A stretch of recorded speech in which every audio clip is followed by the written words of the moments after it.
The Adelaide Crows are in form, but not in the top 8. Tonight they get their chance as Fremantle come to town. Hi everyone, welcome along to Sunday Football from Football Park in Adelaide. Dennis Committee alongside Graham Corns. And Graham, off the bat, how good are these Adelaide Crows? They're getting better, Dennis. They lost those first 5, but they've got real momentum. Their defence is good, their midfield is as good as any going around, and there's a few boys in the forward line kicking some goals, so they're looking all right. They've got incentive to get into the 8 too. Now, it's a sellout crowd, a tribute to Tony Modra. No doubt about that. There's a lot of people... It's amazing, isn't it? Well, they just haven't quite forgiven the Adelaide Footy Club for trading him. There'll be lots of people out there tonight barracking for the Crows and Tony Modra. Well, 3 weeks ago, the Adelaide Crows were 14th on the AFL ladder, and now they're clawing their way towards the top 8. Win tonight, and they're in the 8. And out they come, and some familiar faces at the head of this line. Nigel Smart, of course, played his 200th game last week. He's been a great leader, and Mark Bickley comes up his next week, so there's some real passion, there's some feeling and some spirit, and indeed some tradition in the club, and Fremantle's still building theirs, of course. Tony Modra's in there somewhere. Yeah. Just talking about those ladder positions. 14th 3 weeks ago, Fremantle start tonight 14th. Adelaide, you can see above them now, working their way towards the top 8. The Crows have won their last 3 games. Here's their coach Gary Ayres talking with Neil Curley. Well, Gary, I guess you've been watching the results so far this week, and they've been pretty good for you. Yeah, look, certainly there's things that have gone our way, so to speak, but we've got to make sure we take advantage of what we can control, and that's obviously by putting in a real good performance against Fremantle tonight. And that'll put you up in the top 8 for the first time of the year. Yeah, well, look, we've obviously been trying to build on the momentum that we've gathered over the last few weeks, and it's just really important that we maintain that. And we're not underestimating the Dockers because they're only 1 win behind us at this point in time, and they're coming off a pretty good win against St Kilda last week.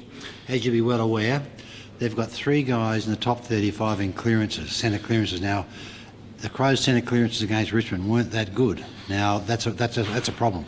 Yeah, we've spoken about it this week, Neil, and we obviously know that with the likes of Hazelby and obviously Cook has been pretty good, and Fletcher as well, but certainly Michael's been getting his hands on the ball, so if we can obviously get our hands on the ball and direct it to our ground players, we should put them under much more pressure. They're a quick side, they tend to take some risks, so I guess the motto is put pressure on them. Absolutely, and that's what we also spoke about this week. A young side, about being able to put as much pressure on them, and hopefully they'll turn the ball over and we'll get an advantage from that.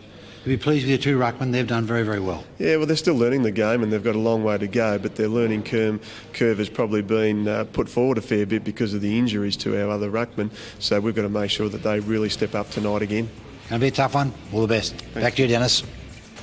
So Adelaide have made 2 changes. Darren Jarman is back, out of favour this season. Well, he'll definitely start tonight. There was some games that he started on the bench. He definitely will start tonight. Mark Rasciuto's been in tremendous form, and Simon Goodwin, this man is class. He's as smooth as silk, Dennis. He's having a great year. So, as we said, familiar faces. Their record not particularly good here at Football Park, particularly against the Adelaide Crows, the Dockers. They've lost 3 times to Adelaide, although they've won the last 2 meetings, both in Perth, and they did win here at Football Park back in round 2 against Port Adelaide. I suppose that will give them confidence tonight. Here's their coach, Damien Drum. Thank you, Dennis. Well, Damien, your first visit to Footy Park in opposition to the Crows. Yeah, it's taken a while to come around, but halfway through the second year, I suppose, since I've been coaching, and the first chance to get to coach against the Crows here. Fremantle record was not good here against the Crows. They've copped some pacings, but you're a different side this year. The flair has been replaced by more responsibility. Well, hopefully. I mean, some of our losses have been quite substantial, but at least we have some of our wins have been really hard-fought wins with some really dogged play and some very good, solid, win-the-ball type football. I'm looking at the stats today, which we all get from the AFL, and I happen to know 5 players in the comp. Fremantle have got 3 in centre clearances, whereas the Crows have only got 1. That's a big plus. Would that one be Mark Rasciuto, would it? I think you got the results pretty good. Oh, well, if you can get rid of him, we'd be a good chance of winning. But he's a great player. No, we've got some good players at centre clearances, and it's an area that we've worked hard on, and hopefully we can have an ascendancy there tonight. But it's a big part of the game. Of course, I've got to mention the fact that Modra is back and hopefully fully fit. He had a bit of a shoulder and a hamstring, but he back in front of your goals really gives you a target, doesn't he? Yeah, he does, and he also gives an awful amount of confidence to the other players up the field. So very important for Tony to get a couple early. If he can get a couple early, it's going to settle his own nerves, and it's also going to just give the players, settle the whole team. And we're a very young team, so we need the few experienced players that we do have playing reasonably well. It's going to be a tough one for you. We know that. We expect the Crows will be desperate to win. All the very best. Thanks very much, Gills. Thanks. The Fremantle Dockers have made one change. Brodie Holland is back, and of course big victors over St Kilda at Subiaco over last Sunday. Yes, and Tony Modra highlighted there, he's so important, but he can't win it off his own boot necessarily. He's got to have support from players like Waterhouse and Pavlich. But Troy Cook, the player highlighted in that list there, very, very important for Fremantle, both with his centre clearances, his ability to win possession and the hard work he does with possession. Their midfield has been good. Cook, Hazelby and Fletcher have all been very good in terms of their possessions and the work with tackling and the bullocking sort of stuff. In their way, an exciting team to watch. There's the man of the moment, 3 times in double figures, goals on this ground, of course representing the Adelaide Crows on those occasions, and obviously the fans tonight wouldn't like to see a lazy 10 or a dozen come from Tony Modra, but hopefully he'll be exciting on Sunday football. We're set to go. It's the Fremantle Dockers and the Adelaide Crows in just a moment.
Chilly, but as they say, a good night for footy. Late starting game in Adelaide, the Adelaide Crows and the Fremantle Dockers, and as we said, the Dockers haven't beaten Adelaide at Football Park, but they have won the last 2 meetings, the most recent round 11 of last season. And Drew Morford joins us. Good evening, Drew. How are you? Hey, Dennis, I'm really well. Looking forward to this. An intimidating cauldron, though, for the Dockers. I'll be interested to see what reception Mods gets here. Well, they do love him, and I suppose they will make a few concessions to Tony Modra. Look, there's no doubt he'll get a very, very good reception. It'll be interesting the first time he goes for the ball to hear the response. Neil Curley is down on the boundary. Curls. Thank you, Dennis. Well, as you can see up there, and I guess the viewers can back in Perth, there is no wind at all down here, no advantage whatsoever to either end. The turf is quite heavy with dew, so I think players will at times lose their footing. Fremantle are a dangerous side, and if they're on, they'll be very hard to beat. And I think we're going to see something different here tonight for the first time ever. An opposition player who takes a mark will be cheered. And that, of course, will be number 6. Yes, that will touch. How long will it last, particularly if the game is close? Here's hoping it is. Yes, the Adelaide midfield there. Rhett Biglands, who's been very good coming in for the injured Sean Wren. He's worked very well in partnership with Ben Marsh, who incidentally is starting deep in the forward line for Adelaide, just trying to stretch Fremantle's defence a little bit. The umpires tonight, Coates, Humphrey, Smith and Fox. And we're underway. Very deliberate bounce, but a good one to start proceedings. Biglands goes up and knocks it down. Cook almost left it behind. Michael's hand pass intercepted by Connell. Knocked away from it. This is Holland. Gets a hand pass to Walker. Walker inside the centre square, kicking down towards right half forward. And guess who? A mixture. There's the odd boo there. You told us. All cheers.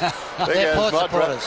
Down towards full forward. Clive comes in. And now the Port people may boo. This is interesting because Waterhouse and Modra haven't been on the park together all that often this year. And they could be something tonight. Exciting prospect, the pair of them. It was a good play by Tony Modra. He didn't hesitate, just put the ball to the top of the square. Clive Waterhouse able to take the mark. Gets the goal. Great start for the Dockers. Now just watch this. You'll see Tony Modra in front of Nathan Bassett, who's a very, very good defender, takes the mark, but he does not hesitate. He sees Waterhouse moving. He's put it right to the top of the square. That's exactly where it should go. And Nigel Smart not able to get back and spoil Clive Waterhouse. A good mark running back to the flight of the ball. Good start. Great start, particularly out of the centre for Fremantle, and their centre clearances have been a feature of their game so far.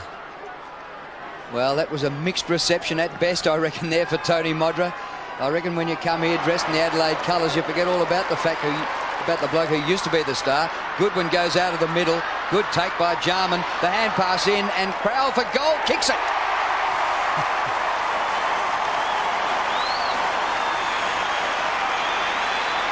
Yes, well, Andrew Crowell has worked so hard in Adelaide's forward line. They're doing the stuff at the bottom of the pack. Hasn't kicked many goals, but he's not just the 3 for the year, but some great work from Darren Jarman.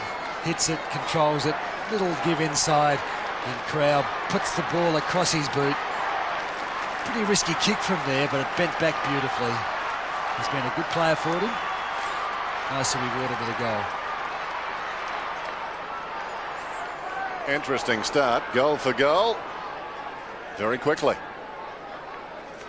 Waterhouse at one end, Crowell at the other. Another good bounce. Biglands knocks it down directly in front of himself. Two hard doers in there, Cook and McLeod. Fletcher applies a tackle just wide of the pack. And Stenglein, and we'll have a bounce about 10 metres away from the centre circle. Yes, Tyson Stenglein, of course, one of the draft picks, picked up with one of the draft picks for which Tony Modra was traded. Watch that with interest then. Cook working hard at the base of the pack as he always does, kicking it down towards half forward. Pavlich, another former South Australian, in trouble. Robran got in. Now McLeod swooping on the loose ball, forward of half back, kicking down towards half forward. Up in front, the strong mark is taken by Crowell.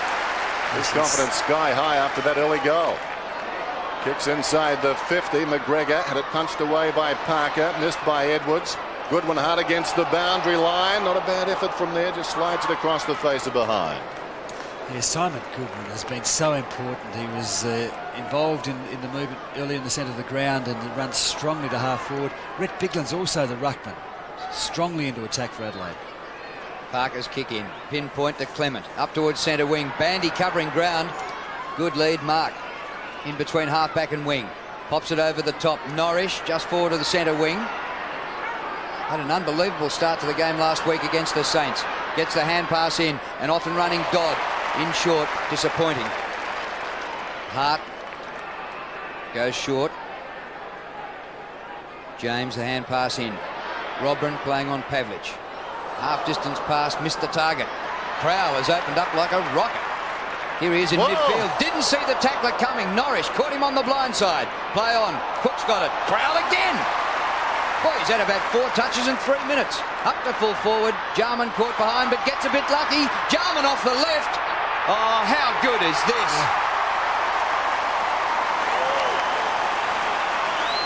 Andrew Crowell, we've said he's worked hard. He hasn't had much reward in the previous weeks. He started tremendously, playing in front, getting the ball forward. Just watch this. Andrew Jarman a little bit forward. Good tackle from Stenglein. Crowell bursting. But Jarman from behind, and the ball just slips through. Just watch, slips through, controls it. No problem there, left foot. didn't look good off the boot, but it's a goal. Good start for Adelaide. No question about it, just a remarkable talent. Darren Jarman snapping the second goal for the Adelaide Crows, and they lead it by 7 points now. The centre square proving very important. Biglands taps it down behind this time. Rashudo finds a teammate Vardy. The hand pass comes across to Goodwin, who was dragged down. In goes Cook. Working hard is Norrish, but going nowhere. He started sensationally last week. McLeod moves it about 10 metres into the advantage of the Crows. Biglands gets through, kicks it goal from inside the 50. They've got another one. What a start. Well, Andrew McLeod has started in the centre of the ground. I guess it's the old roving position as we've known it.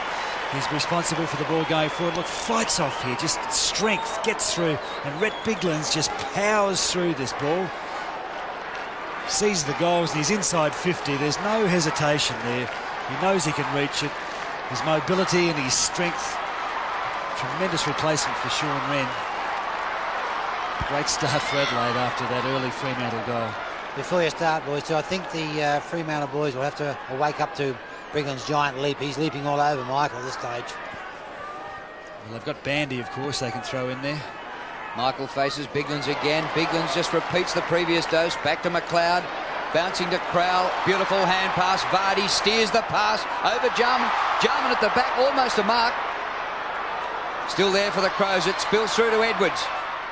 He's collared. Goes over the boundary line and we'll have a throw in. What a start to this game. 3-1 to a goal. Well, they're just going direct. They're not messing around with moving into the forward line via the flanks. They're just hitting centre half forward, hitting full forward. Darren Jarman, when the ball came over the back of the pack in that last contest, in front of his opponent, and Tyson Edwards not able to control it, but going on with his good form. Biglands already 4 hit outs. McLeod 3 kicks out of the middle. So desperation here for the Dockers. Hurried snap by Marsh. Was it touched? That's another goal. Yes, with big Ben Marsh, when Alkin Blight threw him into the Crows lineup, and it was only a couple of years ago before he did his knee. Still very inexperienced, the young man. It's just his 20th game, and having had that year off with his knee, coming back with some confidence and fitness, he's remarkably mobile for a big man. And Gary is really stretching Fremantle's defence by having him on the last line of attack. It's quite remarkable. Just over 4 minutes of actual playing time, and it's 4-1 to a goal. You have to say a fairly explosive start, Dennis. I think so, Curls, and you were right about Biglands. He's doing a terrific job in there, getting up very high and directing it down. They've got a man up. McLeod's still a free mover. It was intended for McLeod. It didn't get to him that time. Vardy pulls it back. He was trying to hand pass it to McLeod. Eventually chopped off by Fletcher. Got the hand pass across to Longmuir, who kicks it out wide to Hazelby. I think it was Parker who kicked it to Hazelby, and Hazelby between the lines. Wing and half forward, a centering kick intended for Waterhouse, but Bickley going back takes a timely defensive mark. Well, it was a good kick, except Mark Bickley read it beautifully. Bassett running up from full back. Just short of the wing. They're playing with a lot of confidence at the moment, and why not? Rashudo run down, gets the kick off nevertheless, ill-directed though. Fletcher stands his ground at centre half back. Well, he's been a tough player, a good player all year, Adrian Fletcher. Got rid of the helmet tonight too. And this man also, Dennis, he's had a very, very good year. Great pickup. Troy Cook kicks it out wide. This is Brown. Cook excellent last week against the Saints and capped it off for 3 goals. Brown in his first season from the wing to half forward. Bit of pushing and shoving going on. Bandy fires out the hand pass. It sits for Modra on the boundary line, 50 out. He centres. Pavlich juggles, can't take the mark. Good tackle. The ball's still there. Comes to Robrin. Just to the 50. Oh, Rashudo drops what he should have taken. Cook the hand pass back. Michael Borks then delivers wide, and at full stretch Hazelby can't take the mark. He's lost control of it. Stenglein up towards centre wing. Oh, another mark drop. So Curls called it dewy and a bit slippery. And yes, it didn't look like that with the early goals, Curls, but we saw it there in the last minute. If you try and mark with dry set hands tonight instead of wet placement of hands and fingers, you'll drop a lot of marks. Hands behind the ball, and you just see with Mark Rashudo, Pavlich and then Tyson Stenglein all dropping what looked like easy marks. Crows by 19 points. Very congested in there. Umpire letting them play. Goodwin at the base of all of that, making some effort, I think. And the ball up. So, as we said, explosive start by the Adelaide Crows. Fremantle seem to have settled a little bit, though. Roger certainly started well. We're back to normal football is what we're back to. The motivation, obviously, a place in the 8 for the Crows. I'm sure that's been spelled out. Goodwin hung on to by Fletcher. He'll get the free kick. He's on the wing. Goodwin. It's not a big forward line up ahead. Crowell offers. I think he'll go in that direction. He does. Crowell has been terrific so far. Bandy knocking away. Walker close to the boundary line. Doesn't bother keeping it in. Knocks it across. There's Adrian Fletcher, who broke his cheekbone in round 6. He came back very quickly. As we said, played with a helmet until last week. He played in spurts with it last week. It was on, then off, and then on again. Tonight, he's dispensed with it. Parker to Norris, who started so well last week. 12 possessions in the opening term. Gets it across to Longmuir, who kicks inside the 50. Waterhouse is in front. Smart is tracking him. Waterhouse over his shoulder. Chance for Holland. He's worked off the line of the ball well by Bickley. Picked up by Smart, who kicks it back towards half-back. Plenty of Dock is there. Dodd drops the mark. And Goodwin goes along the line. They'll gain about 35 metres. Yes, Brad Dodd caught under the ball there. He had to wait for the thundering herd and just didn't keep the eyes fixed on the ball. He's got the job tagging Mark Rasciuto. Found himself in a position where he could take it strongly and probably would like to have done a little bit better with it. Biglands. And well, the ball comes down to James, who fires the hand pass to Goodwin. Deep inside the 50 with his kick. Work to the back. The hand pass out to Walker, who was so good last week. Pinpoints to Fletcher. And he's at right half back, Adrian Fletcher. Up towards the wing looking for Dodd. It's out of bounds. Skill error by Fletcher. And James will take the free kick. Crows 4-1. Fremantle got the first goal, but they're anchored on one goal. Up towards the 50. Crowell's been sensational. What about that? To Marsh. Marsh for his second. Kicked the hard one, missed the easy one. Well, I don't know whether it was easy, but had plenty of time to settle. Too much time, probably. I don't want to rave about Andrew Crowell, but the momentum that he's giving Adelaide and the attack on the ball has been tremendous. And Ben Marsh, unfortunately, pushing the ball across the goal. Did the right thing, aimed at the right goalpost, but it just kept going right. So Fremantle under real pressure. Brown marks inside his defensive 50. It could well be 50. It was a good kick-off. Welsh got there a step late, and that's fair enough. Yeah, the young kid is interesting. Lee Brown, number 5 draft picked. Fremantle taking 3 players in the first 5, and they're all playing tonight. He's had some big jobs this season too. He's met some of the biggest names in the competition. He may have been tempted to take his autograph book out on occasions. There goes the kick inside the 50. At the base of the pack, it's Holland. Holland inside the 50, but only just. Smart has got him. He affected the kick, did Smart with the tackle, and Rasciuto barely 10 metres, takes the mark, wants to go, runs into a blindsided player there. Well, what's the decision? Pavlich came across too high, so he was allowed to come and tackle, but it was too high according to the umpire. Here's Hart. Well, Pavlich had him dead to rights then, so that was a bad mistake. They seem to be very slow this year, Dennis, in calling play on. Yes, quite right. Bickley across the ground. James, right half back, kicking it up towards the wing with precision. Stengleine's got it now. Again off his step. Moving into space is Edwards. Didn't have to break stride. Pulls it back inside the 50. High ball. Spring from Brown. Punches it outside the 50. Taken by Hazelby to Clement. The hand pass comes in turn to Harding. Good running by the Dockers. James Clement for the second time. Half back to half forward, but all Adelaide here. And Bickley takes the mark. The skipper. Game 199 tonight. He'll celebrate 200 next week. He's 2 games behind Nigel Smart. Edwards. Disappointing pass. Walker could have taken the mark, but he was happy to see the ball out. Just sort of not totally confident in his own. He's been very good, young Walker. Been most impressed with him. Had to be his best game ever last week. He was a good, great wasn't he? game. Michael this time beats Biglands and gets the hand pass up. It was going to be a free kick. Advantage comes to Hazelby. Not a great kick by Hazelby, but it falls for Cook. Troy Cook just forward of the wing. Tyson Stenglein looks like he's coming off the wing and tagging Troy Cook. Good pass. Fuster, too far out to score. It's a big job for Benny Hart, Brendan Fuster, if he gets some momentum. He's a lot bigger than Ben is. Bandy's got down there, and Crowell has come down 150 metres. Unbelievable. Comes to James. Crowell has had 5 possessions, a mark, a tackle, kicked a goal, and there he was defending in the last line. Well, Bandy had run forward, Drew, you called it, but Crowell's his immediate opponent, so he had to get down there with him. Yeah, but who got the ball once again? So far, Bandy's had 2 possessions. Here's Stenglein on true centre wing. 4-2 Adelaide, 1 goal Fremantle. To a pack outside of half forward. That ball's held in, and there'll be a ball up. Yes, well, after that initial surge, Fremantle have been able to hold Adelaide. They just haven't been able to really hurt them when they've gone forward. Adelaide have still been into their forward lines 7 times compared to Fremantle's 5. Not much in it. They've just been more efficient when they've gone forward. In 6 meetings between the teams, Adelaide won the first 4, and the Dockers have won the last 2. Even one in the Crows premiership year. Fletcher's hand pass to Cook. Back to Harding. He sorts out Bandy this time, just forward of the wing.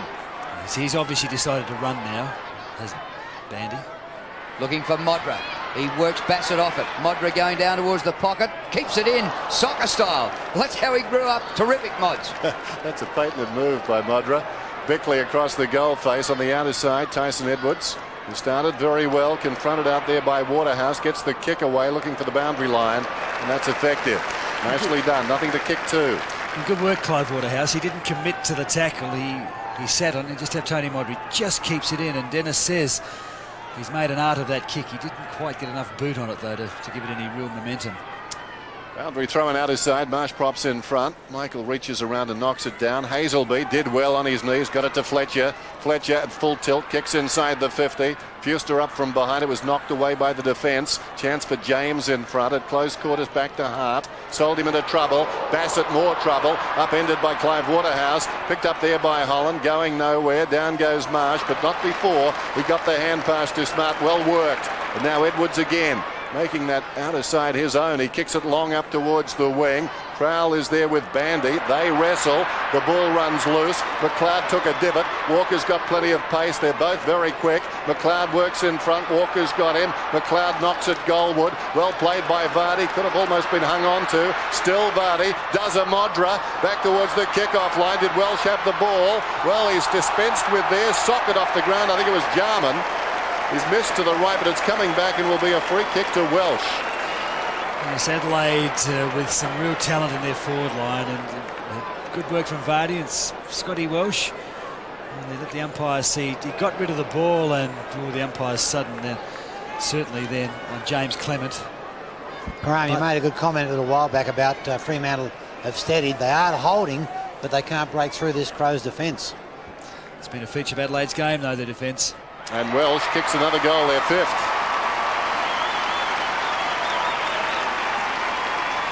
We'll have a look at this again. Vardy keeping the ball alive, getting it forward. Pretty ugly, really. There's no real system in it. And Scott Welsh taking advantage of the fumble there. No tackle. Well, yes, he's pulled off it. No doubt about the free kick. Kept going a bit longer. Yes, had he let go before he really yanked him back, no problem. But Scott Welsh, you work so hard for your goals, you take the easy ones from time to time.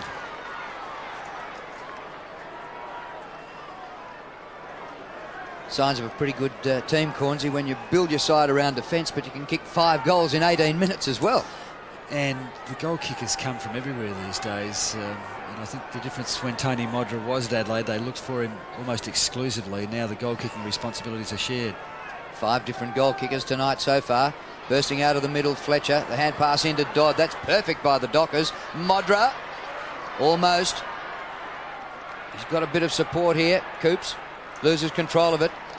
James steady under pressure. Cross in front of goal. Robin leads the race.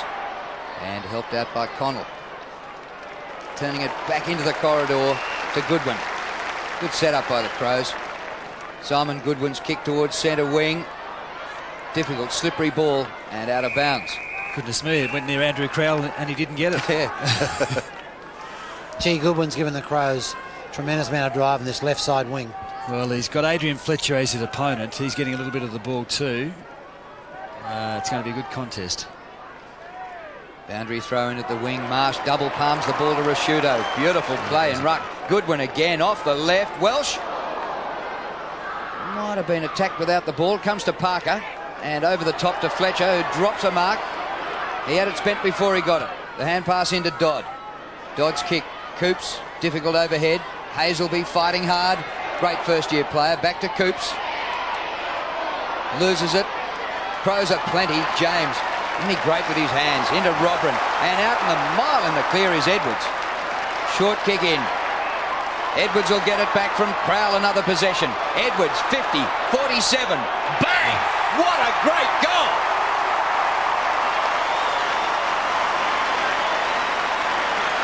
Well, Tyson Edwards has been in everything. He and Simon Goodwin.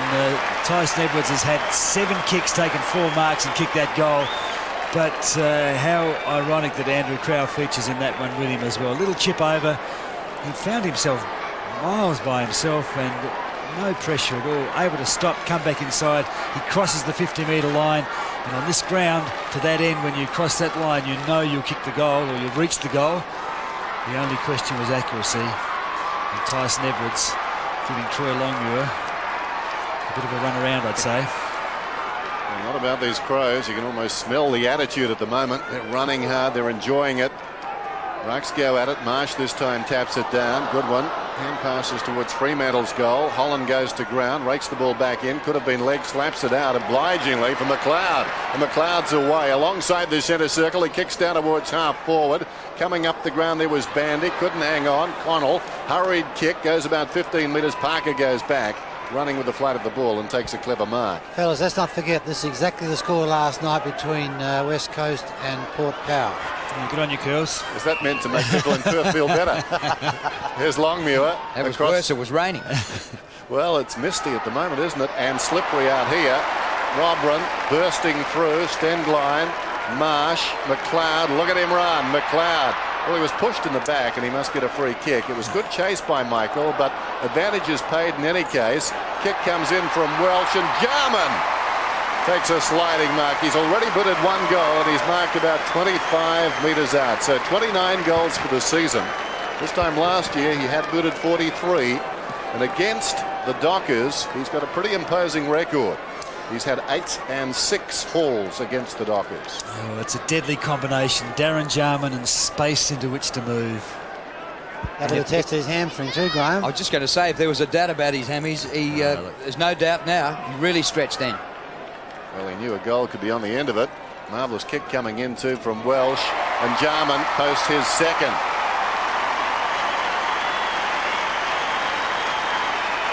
Yes, just watch when the ball comes in, and we'll see it in replay. Darren Jarman with lots of space, and to the right-hand side where right footers like to have it. Andrew McLeod is just cutting the good chase there, put him off balance. The umpire played the advantage, and Welsh with time and space, a beautiful kick, sliding diving mark. He enjoys his footy.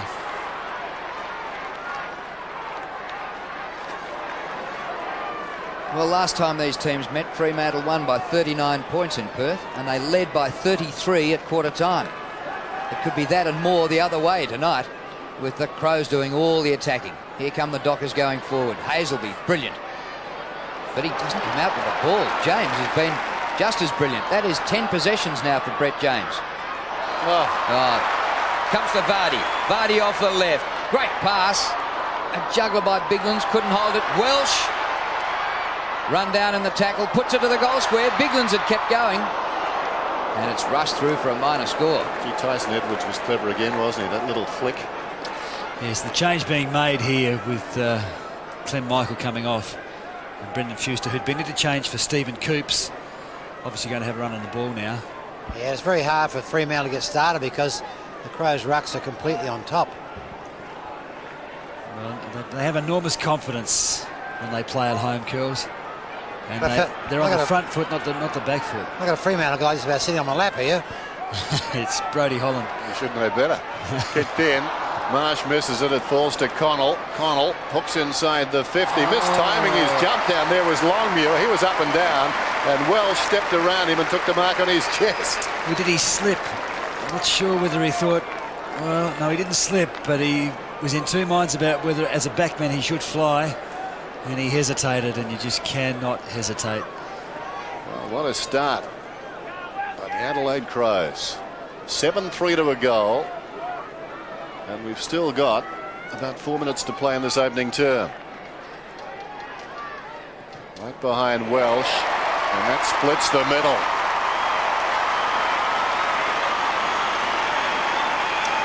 Well, he's had his quiet games, but he's been so important in Adelaide's forward line over the last 5 or 6 games.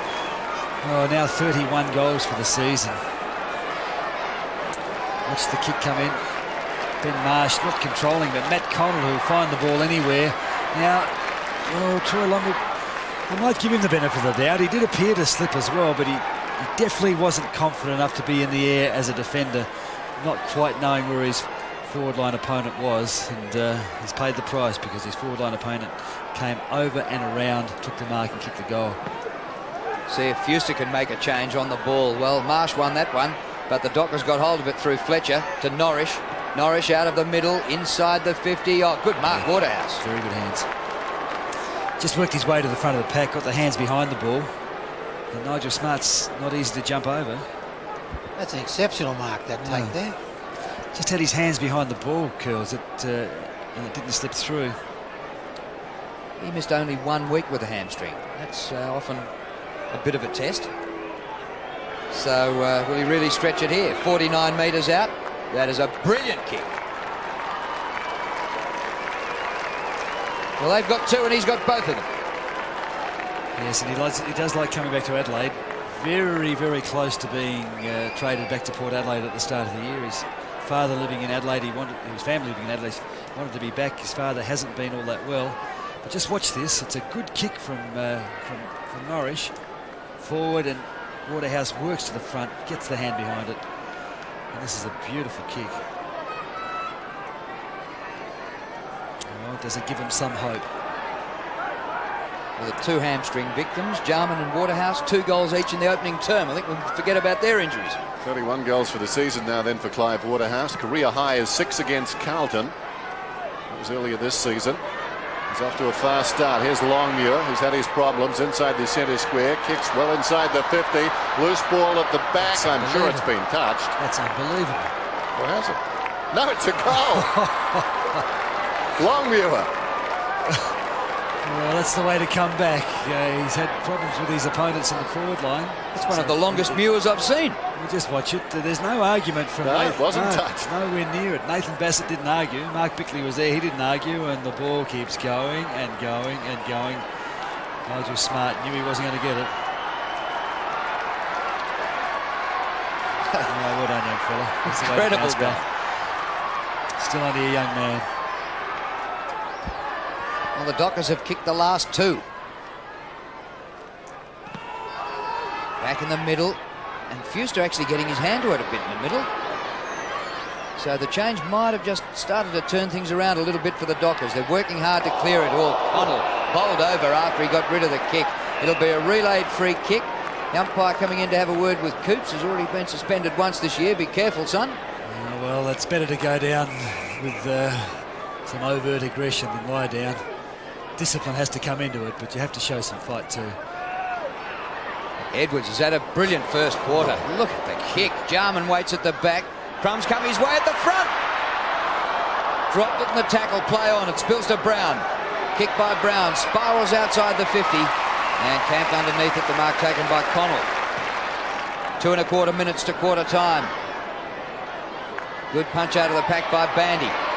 Comes to Harding. Now Hazelby. And the Dockers looking better in the last couple of minutes. Open ground here, but Smart gets back to mark on Waterhouse. Nigel Smart then across half-back. 8-3, plays 3 goals. Comes in short. They'll need to put a cowbell on this bloke. Tyson Edwards, he kicks it out to the wing. Running free as you like. Robran has taken this mark. And again, players surging up the ground for him. James is the long kick. Getting across is Pavlich, almost the big grab. Fell at his feet. Norrish, right half-back. Awkward looking kick. It bounces away from Cook and goes across the line. So what's Tyson Edwards done now? 9 kicks he's had, no hand passes, 6 marks, which indicates he's getting free. Incredible. That's that kick of Matthew Robin was contested by Matthew Pavlich at the other end of the kick, who's his immediate opponent. From the boundary throw-in, Biglands just about throws the ball out. And we'll have a ball up here on centre wing. And Matthew Robin, playing centre half forward, has drifted right down to the half forward flank for Adelaide. You can see him right out on the other wing. Just trying to run the Fremantle forward line players out of their position. Fewster getting hands through it on Biglands now, down to Hazelby. The ball almost to the 50. Waterhouse at 100 miles an hour. Coops the other way. Brilliant by the Dockers. Coops caps it off.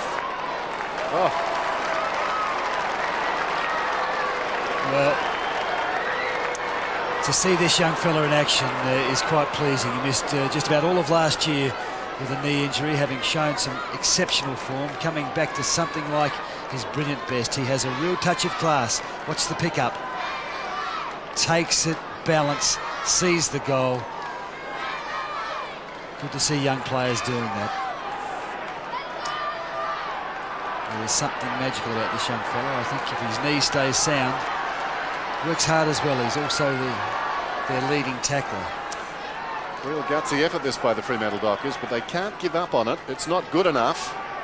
They've let Adelaide slip away and build their confidence, but they have fought back. Can they muster another late goal? Cook comes out of the middle, kicking down to half forward. Coops will get a free kick. Hart running directly at him. So Coops is too far out to score, although if he does a long muir, maybe he can get a goal. Off his step, another lazy looking kick. Plenty of Crows down there. Forward of the pack though, it's Dodd. Sidesteps James, sets it up towards the kick-off line. Going back is Fletcher. Waterhouse has booted a couple already. Smart right on him. Waterhouse the screw attempt, and he misses a behind. Dennis, I was going to say a little while back to the viewers who are watching back in Perth, don't switch off, because there's something about this Fremantle side. They're very quick, they're enthusiastic, and they take risks. 19 seconds left on the clock, waiting for the kick in by Bassett. The coach is down at boundary level. If the Dockers can get it here, they might just snag one before the siren at quarter time. Fewster has made a difference in the last few minutes. Flips it out. Fletcher does well. Hazelby on the 50. Time running out. 11 seconds left. Cook couldn't quite complete the mark. Fighting hard for it at ground level. Cook in with a second effort. It spills out. Socket away. And the siren beats the Dockers, who were trailing by 43 points after 27 minutes. And they kicked 3 goals in a row late in the term to make a real contest of it. But still, the Crows have kicked 8-3 to 4-1. Well, it's not a match-winning lead, but Fremantle have got some momentum. They've got some confidence, more importantly, and the second quarter is going to be absolutely vital. So quarter time, Sunday football from Football Park. It's Adelaide 8-3 and the Fremantle Dockers are 4-1.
Getting a little misty at Football Park. Sunday night football, and at quarter time it's Adelaide 8-3-51. Fremantle booted the first goal. They're 4-1-25. Jarman's booted 2. Welsh has got 2. And for Fremantle, Clive has kicked 2 of their 4. The Coca-Cola AFL Premiership Season 2000. Proudly brought to you by Victoria Bitter. Mitsubishi Magna V6. One drive and you're hooked. McDonald's, enjoy the fun and the games. And Telstra, making life easier. Gary Ayres delivering the message down there. Took Geelong to a grand final in his first season, 1995. Will history repeat itself? Certainly Adelaide looking far better in recent weeks, and they've got a run on. They've won their last 3 games, and generally their form in the last 2 months has been quite outstanding after what was a sluggish start. And the body language good from Adelaide. They're all captivated by what he said, and similarly there, the Fremantle players listening to their coach. Adelaide would be a little bit concerned. They bounced out of the block so well and it appeared to be going so easily, but Fremantle settled, kicked the last 3 goals to drag them back to some sort of respectability. The start of this second quarter will be very, very important. It'll be interesting to see whether any of the matchups are changed. We've had Goodwin. Let's go down to Neil Curley now, who's with the assistant coach from the Dockers, Mark Riley. Yeah, thanks, Jeff. Well, Mark, they blitzed you early, but you have recovered a bit. Yeah, we got the first one, and then it was all the Crows after that. Total midfield dominance and their typical run out of their back line, but we stemmed a bit of the flow late, so I hope we can continue that, a bit of hard work around the ball. Pretty hard too with the big ones getting that ball away at the centre. Yeah, we've been clearly beaten with first hands by our ruckman, which is unusual, so we fired Big Clem up, and actually Fuse to probably give us a bit at the end of that quarter. So if you get back into it, if you can start this quarter like you finished the last, you'll be happy. Let's hope so, Neil. Good luck, Mark. Thanks, girls. In the first quarter, Edwards 9 kicks, 6 marks. James 10 possessions, Goodwin 9. Fletcher led the Dockers with 9. Well, a perfect winter's night, really. Flags hanging limply. It's going to be a bit cool overnight, a bit of a dew, as Curls has said. But what a display of football. 12 goals between them in the first quarter. You speak for yourself up there about a perfect winter's night. Just watch Tyson and Stenglein in the forward line, starting on the wing, but I think they both respectively move into the centre and take tagging roles. Follow that. Well, Michael has been G'd up, and he's back on to contest and wins it for the Dockers. Cook goes further afield for the visitors. Coops knocks the ball on, but it's chopped off by Bassett. The Hound up towards midfield. And coming up to meet the ball, Pavlich takes a good mark. Plays on quickly, and Cook is getting plenty of the footy. He just got away from Tyson Stenglein. He's still chasing James Walker. A kick by Cook. Oh, interference.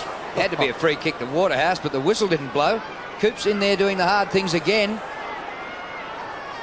And the Dockers are smothering kicks and keeping it in there. The hand pass comes out to Walker. A high ball. Waterhouse just punched away from him, but his second effort good as he crawled after the footy. Modra tries to keep it in. It's back with Tony Modra. Edwards blindsided him. Through Waterhouse it goes. And Rasciuto clears for the home side. 8 possessions for him. Disappointing. Out of bounds on the full. And Fletcher keen to keep it going quickly. Goes in short. Brody Holland's got it. Plays on wide of the mark, but kicks to 4 Crows. Well, I can see what he was thinking. They messed it up between them. Rasciuto dragged down. Holding the ball is the That's call. a very savage decision. I'd like to see it in replay, but Coops, his tackling is sensational. We talked about the fact he's Fremantle's leading tackler. And in terms of average tackle, just watch it. Mark Rasciuto has it. No, well, he's pinned his arm, so the umpire had a good look at it, and it was a good decision in the end. Yeah, it was. Smart by Brody Holland to kick it there too. Here's Coops from 55 metres out, sends it up very high. No contest in front. Biglands drops the mark, follows up though, kicks it out wide towards right half back. It runs away from Tyson Edwards and goes out of bounds. Not quite the same composure with the Crows team at the moment. They appear to be under a little bit more pressure. And that kick from Biglands hurried. The kick previously from Rasciuto hurried. Bit of smoothness has disappeared from them. Well, early in the second term, can the Dockers get the opening goal? It would give them some belief and just give this game a bit of an injection. Goodwin couldn't control it. Coops wide of the pack. Nicely done. Got by Stenglein. Kicks down towards the pocket. But unfortunately, it was as if Smart was the leading player. And Smart towards the outer side to Robrin, who's run a long way back for this one to take the mark. Pavlich playing as a loose man in defence for the Dockers. Robrin up to half-back flank. Hart finds himself a mile in the clear. Kick by Hart on a good lead, Welsh, but he's in midfield. 2 kicks to goal from there. Jarman waits near the goal square. He delays any sort of a lead. Biglands at the back, can't take the mark, gets it to the front though. Ball socket out of there by Clement, fortunately onto the chest of Walker.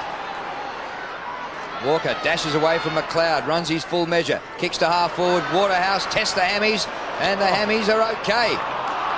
Free kick to Waterhouse, held when he didn't have it by Smart. Gee, it was a good contest by Nigel Smart, but Clive Waterhouse in front put himself where he'll get the benefit of any free kick. He's really playing well. Modra on the lead. Well, Robrin got back in front of him. So Robrin sweeping up well. Oh, hurried handball. Wasn't to a teammate, and Goodwin just couldn't keep the ball in. Out she goes. Packed house here at Football Park tonight. And you see James Walker in the foreground. He's starting on the wing with Tyson Stingline. Walker's going onto McLeod. Stingline is going straight onto Cook. Biglands and Michael. Biglands in front, almost clean possession. Walker tackled immediately by McLeod, wrestled down, and the bounce. It's a big ask for that young kid, isn't it? He's moved from country Victoria to the bustling bright lights of Perth. I did it once. You said that tongue-in-cheek, I could tell. I went to the other side Perth of the country. can be It's all right. There's the head pass from Michael. Coops towards the boundary line. Hart swooping on the loose ball, goes with the outside of the boot. That was clever. Harding's in the road though. He himself a clever player, pulls it back towards the middle. Coming up is Clive, couldn't control it. James seeing a lot of the footy. Robrin running away from half back, kicking towards half forward. Pavlich, he's enjoying it back there. That was a good mark. Crowell bearing down. Crowell, of course, the catalyst early. Pavlich showing a lot of the ball to Stingline. Bandy missed it. Stingline the crumb. Edwards on the burst. Runs through the wing. Pulls it back towards the middle. Intended for Marsh, and up he goes. Takes the mark 55 metres out. Jarman is running hard. It's 2-on-1 back there. Norrish just filling in the hole, so Marsh decides to go across and give it to Connell. There was nothing on for him. Connell 60 metres from goal, goes very short again, and Rashuda, who can kick a ball a long way, is outside the 50 right here. Mark Rashuda. This is like the galleries in America calling out for Tiger Woods on the tee, but he's given it off. Well, this is a loose man in defence. Robrin's playing loose. Pavlich is loose at the other end. Robrin's just run up about 100 metres to take the mark. Toughest angle on the ground to kick a goal. That's right. Yeah. He's the best kick to have, I'd say, from there though, Curls. He's kicked many a goal at training.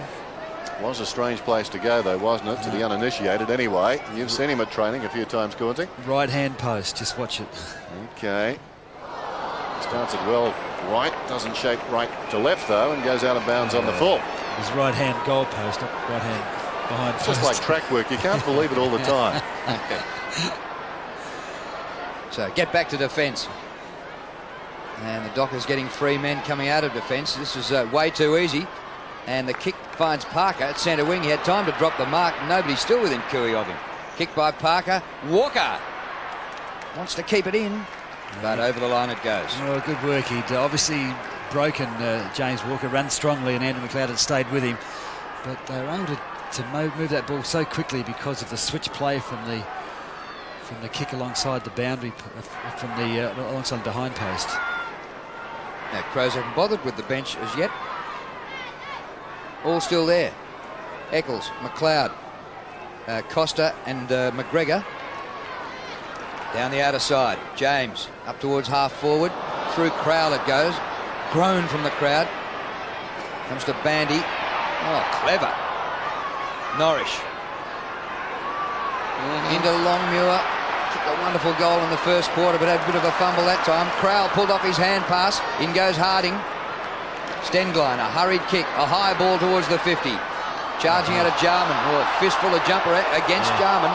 And no whistle for Jarman. He's screaming about it. Comes to Connell, bit slow with the hand pass. Just gets it back. A hurried kick forward by Stengline, goes nowhere. Brown in support of Bandy.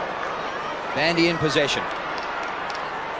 Back to Brown, so he's going to win a kick, but he was smothered. Comes to Norris. Bowled over in a good tackle. Ball flipped up. In a hurry, Pavlich. And that's a bit better. Hazelby can steady. Find a teammate on the move. It's Adrian Fletcher. Waterhouse. Smart never far away. Waterhouse couldn't complete the mark. Connell spun in the tackle. Smart followed up. Double teamed. Down he goes. And there's a high tackle in there and a free kick goes to Nigel Smart. I tell you what, it's an arm wrestle at the moment. Both teams are really at it. Neither has broken yet. We've been playing 8 minutes in this second quarter and not 1 point has been scored after a 12-goal opening term. Yeah, stark contrast to the opening 5 minutes, eh? Yeah, well, both teams have really lifted. Fremantle particularly have lifted. Next goal pretty important, you'd suggest, as the ball comes in short. Norris breaks away. He's forward of half-back, kicks towards midfield. Up goes Dodd. Or it's Hazelby, rather. He controlled it very well. Swings it out wide, and this is Brown, who's pushed up from defence. Plays on, he's 55 metres out, vacant square. Will it run on? Well, it doesn't find the square. It does run on and goes out of bounds in the left full forward pocket. Yes, well, young Hazelby, who's been a real find for Freo, has been normally a free-running midfielder. He's stuck on the half-forward flank with their forward lines, with their centre square set up at the moment. And Brett James and he are having lots of looks at the ball. Big assignment this one for Clive Waterhouse opposed to Robran. Takes clean possession. It's easy. Ball spills across the face of goal. Plenty of Crows around it. James comes away with it. And measures the pass, but just finds a teammate. Connell was under pressure, though. Look at Norris. Good second effort. Jason Norris makes sure that ball goes out. Gee, fellas, footy's taking some funny turns at AFL level today. Like, we saw clearly the Crows miles ahead, and all of a sudden at the moment, Fremantle are playing the better footy. Well, it was 8-3 to 1 goal at the 27-minute mark of the first quarter.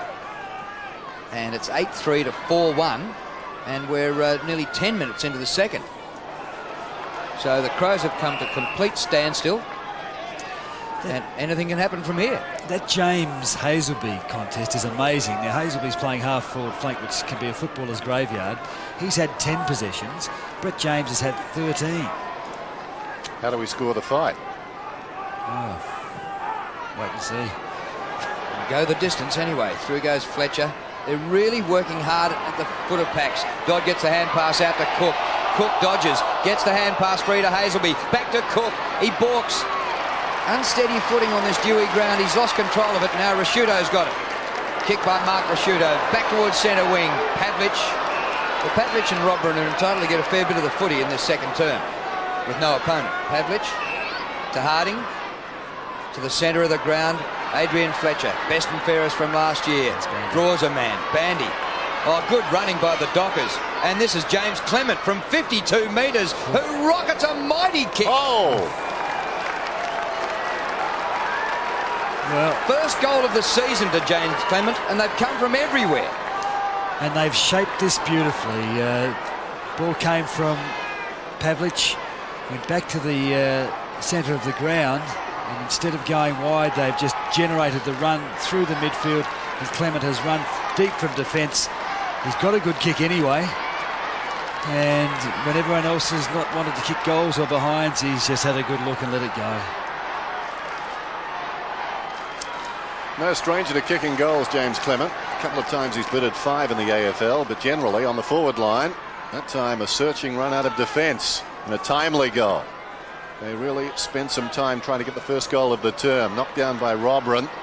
Cook does nicely. Hazelby, hurried kick, goes about 20 metres. They came from all directions. Rasciuto controls it to his own advantage now. Whistle, and the ball is coming back to James. So I don't think he liked the way Fletcher ran back into the pack. So James goes out wide. Robran just forward of the wing. 8-3, 5-1. Robran to Goodwin. Doesn't break stride. Plays on from left half forward. Kicking it down towards the pocket. As Clement pushed in the back. Advantage is paid. Pavlich is away. He's doing well in defence, Pavlich. Kicks it up towards the wing. McManus goes up in front. Couldn't control it. Goes after it. Did pretty well. Got it across to Bandy. I'm sure that was his intention. Knocked down was Fletcher's hand pass, though. The hand pass from Crowell came to Stengline. Now Welsh. Long kick. Floats off the side of the boot and bounces out of bounds in the pocket. Gee, interesting into the 50-metre area this quarter. Fremantle 9, Adelaide 4. And the Robin Pavlich is interesting. In years gone by, if a opposition team had a player loose in defence, Malcolm Blight particularly would have pushed his opponent into the forward line. Robin's still playing in defence. Chance for the Crows here to break the drought, but Walker gets a good kick out of there and Dodd dives to take the mark. There's he and Rashudo having a good battle. Rashudo 10. Dodd now coming up for his 7th possession. The Crows lead by just 20 points. Harding just gets the kick away. Oh, Jarman was dangerous. And if he could have pulled that in one hand, it would have been very interesting. Now he's got it. Here's trouble. Jarman's kick. He didn't go for goal. He went for Andy McLeod and he dropped it. Put that in the archives. You won't see that too often. And the Dockers come out of it. Walker looking for the line. Didn't give it enough. Chopped off by Goodwin. Great effort, Goodwin. Magnificent play. And good spoil by Dodd. He did well, didn't he? Sensation. Coops hits it hard. Hart. Oh, Cook thought he had it, went without it. And now the Crows a chance. Robin across the ground. Connell. Well, that's going via the Cape. Robin was closer to goal than Connell is. Into Rashudo, and he's got it right in front. 48 metres from goal. Well, it was very indirect, and Matthew Robin, if he had the choice of having that kick back, he would not have gone wide. It looks like he's being taken off. No, Rhett Bigland's coming off at the moment, and Ken McGregor will have a shot. But it worked out okay because they've worked the ball to Mark Rashudo, playing forward with his centre men's role. Curls, is that the first interchange for the Crows? Yes. Remarkable at the 14-minute mark of the second quarter, considering that they've been beaten for about the last 20 minutes of the game. He's about to go back on again too. Rashudo's shot is home.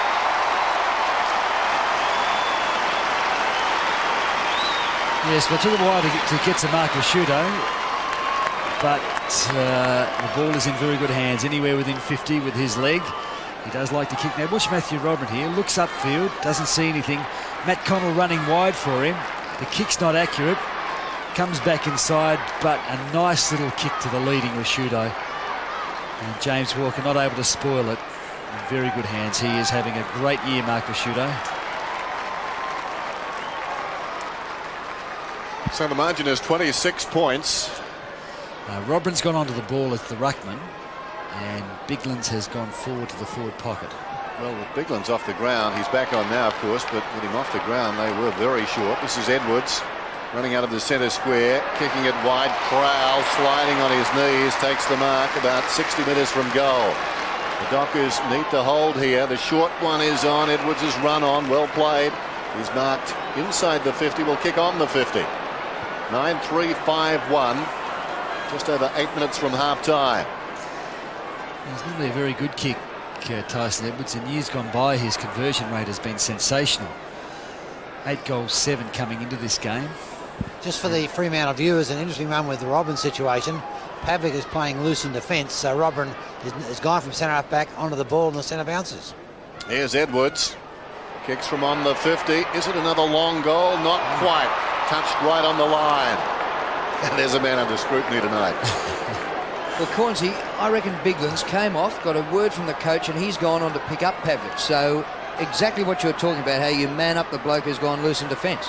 And didn't know, a lot of thought was that doing that would clog up your forward line, but Malcolm Blight and a lot of people learnt from him. It didn't matter. You don't have a loose man down there. If he's loose, you go with him. Pavlich in the middle of this pack. Comes to Brown, who couldn't handle cleanly. It comes to Goodwin, who's had a wonderful year. Look at this kick. Oh. And how can a man like Jarman have that much space? Well, it was on the kickoff, and the players had screened, or the Fremantle players screened, and often if the ball rebounds off the kickoff, you've got the forward line players in the opposition team loose and finding space. But there's not many people you go to watch a game of football just how they kick the ball. Jarman is one, but Goodwin's certainly another. Another perfect kick.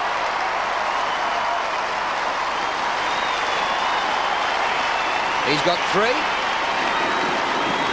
And just watch how Simon Goodwin controls the ball out of the traffic here. He is as smooth as silk. It comes to ground, he skirts in there, hunts the ball, finds it, looks to handball, spins onto the left boot, sees Darren Jarman in space. Well, he could have taken any one of 3 players. Doesn't let him down, does he?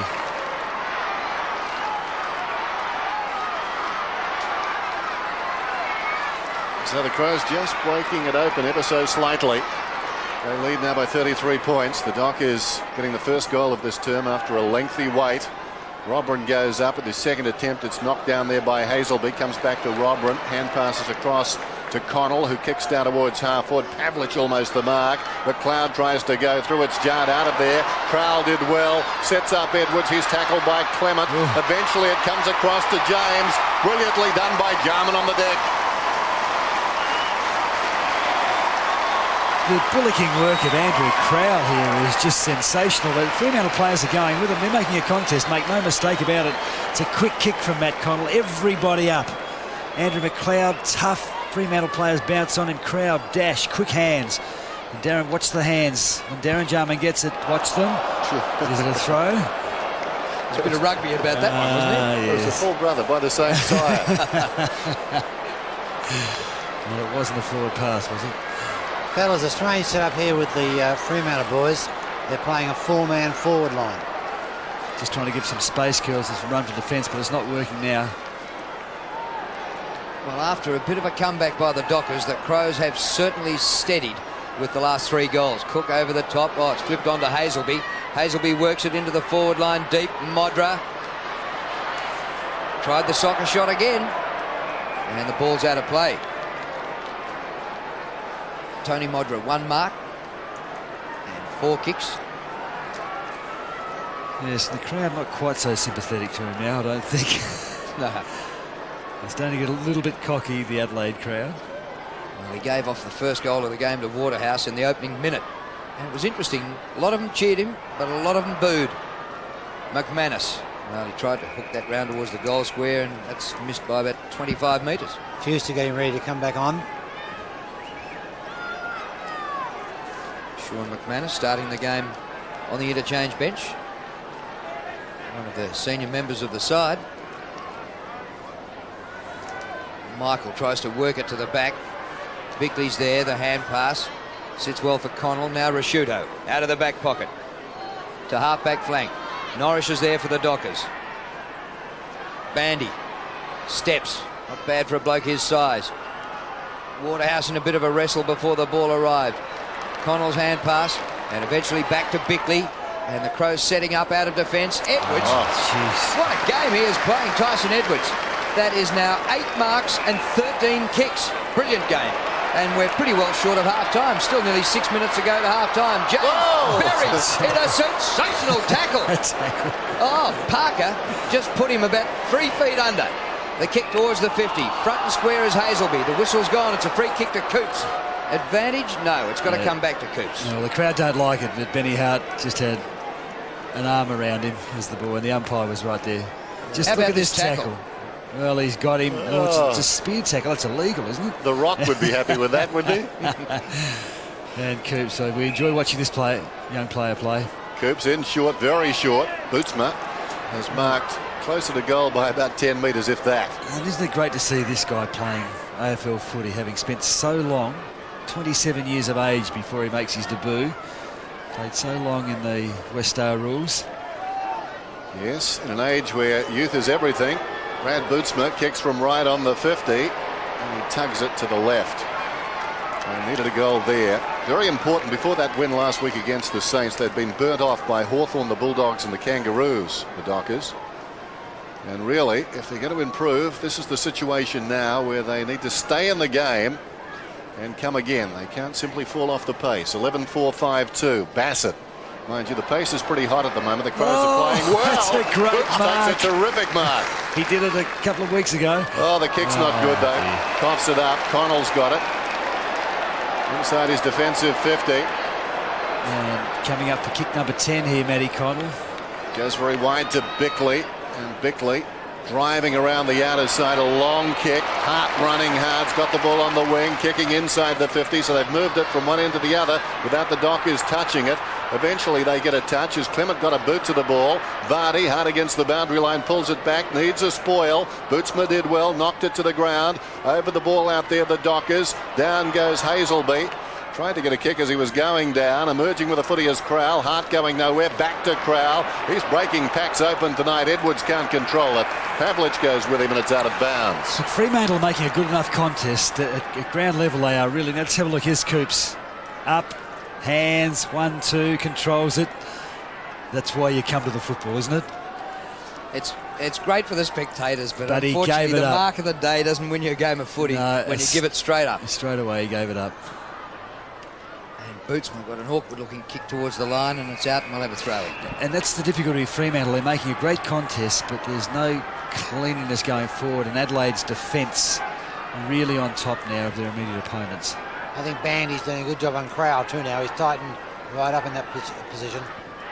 Yeah, Crowell 10 possessions, and I remember he had 4 after about the opening 4 minutes. Still going the Crows' way. Vardy's had a quiet night after 6 goals last week. Bootsman's hand pass, pops it up and out wide. Parker, great tackler, but a bit of a fumbler. Oh, he held it a long time. Lucky to get through there. Clement, back to Fletcher, into Bootsma. And the Dockers, even though they're trailing 70-32, are sort of playing the sort of footy that could have them right in this yet. Socket clear, comes to Robben just behind the circle. Another rugby pass comes out. Like to see that hand pass on tape again. Goodwin, he's got time to set up, and a long kick, scores 4 points.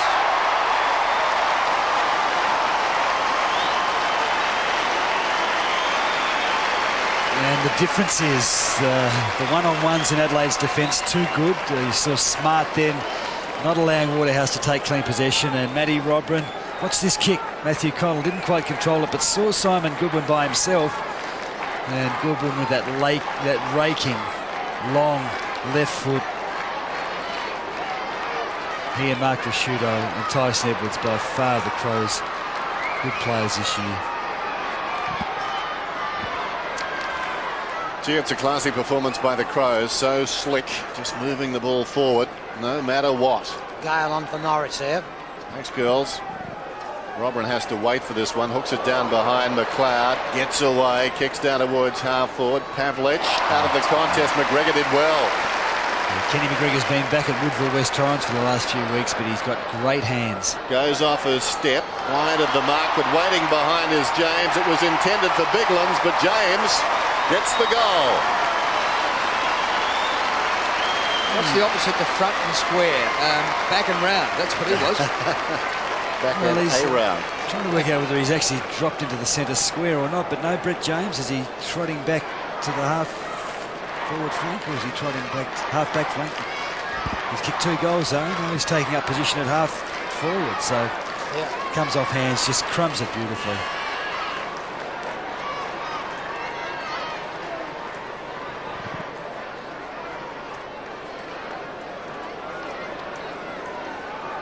The Dockers' big problem is that they concede about 20 goals a game. Their defence has yielded far too many big scores, and they've conceded 13 already with 3 minutes to go to half-time, and there could be more yet. The Crows come out of the middle and a dive marked by Vardy. Happy to share it this week. Off to Goodwin. Oh, another one.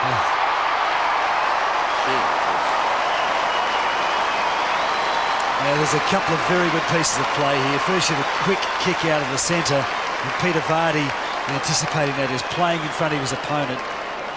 No one really gets it, but Jarman, just a quick kick, but Vardy's in front. And instead of getting up and taking all day, the quick hands sees Simon Goodwin on his left foot. And Goodwin having a bigger and bigger influence on this game the longer it goes.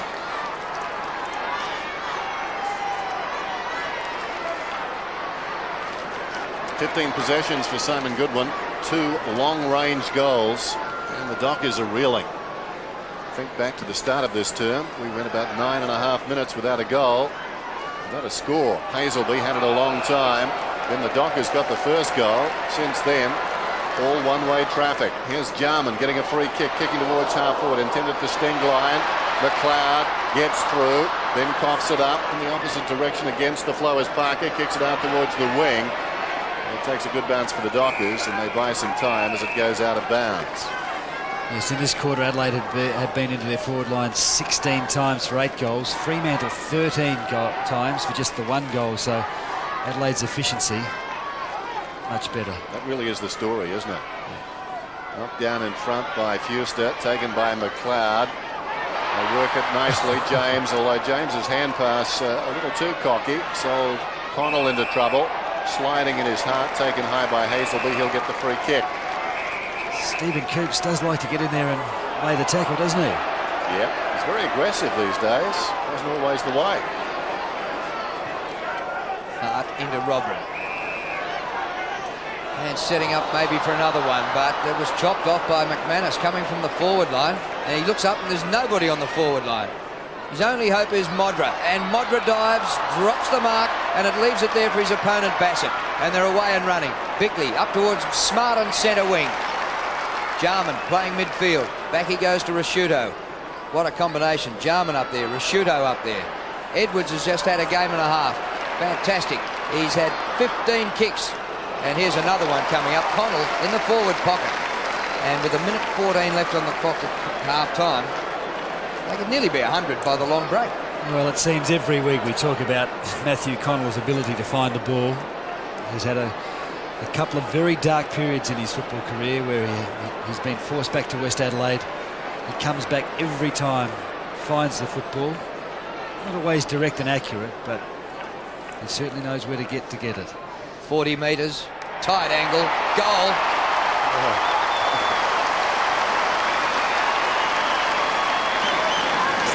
This game is broken now. You'd say Fremantle a game. They certainly threw everything at Adelaide in the first half of the quarter. But Rasciuto, Goodwin, James, Edwards, all involved, and Darren Jarman, of course, just sees Matthew Connell, who's sprinted from the wing to find position there. Lovely kick. And despite Fremantle's endeavour and their application in close, they're certainly making a contest when it's in close. They just have not got the efficiency of Adelaide. Well, it's shaping as a very long night, is it not? Gee, Fremantle 5-2.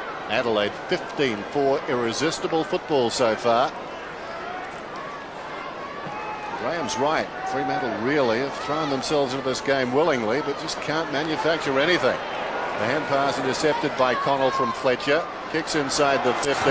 Wide of the pack, a chance for Edwards. Edwards taken high, and he'll get the free kick. He's right on the 50. Yeah, Brad Boothman's come off the bench to tag Tyson Edwards because Damon Drum's seen how damaging Tyson has been. But that's a great kick from Tyson Stenbine, or to Tyson Stenbine. And if he kicks this will be 100 by half-time. He's about 35 metres out, directly in front. If you fellas can pick the pattern of play, you're a far better judge than I am. So there's the siren. And Drew talking about that milestone of 100 before half-time. Just looking back to last season, their best second quarter was 41 points all season long. They did it twice against Fremantle in round 11 and Carlton in round 15. They've had a big term here. Missed it. He has missed it. It's a behind. Doesn't alter the fact, though, they've had a big term. Terrific football by the Adelaide Crows, and at half-time, they lead 15-5, 95 to 5-2-32. What can you say about that? Won it out of the centre, and they came en masse, a swamping attack that Fremantle really had no answer to. Tony Modra there, just the 4 kicks. It's been hard work, and Nathan Bassett has closed him down well. And it's very hard to know what Damien Drum can say either, because the players are giving a good effort. Their endeavour seems to be tremendous, but he just has to set up his forward line and get some efficiency in the movement forward. Well, either side would be delighted. Either side of quarter time, the Dockers kicked 4 in a row, but at different times the Crows have kicked 8 in a row and 7 in a row.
Sunday night football from Footy Park.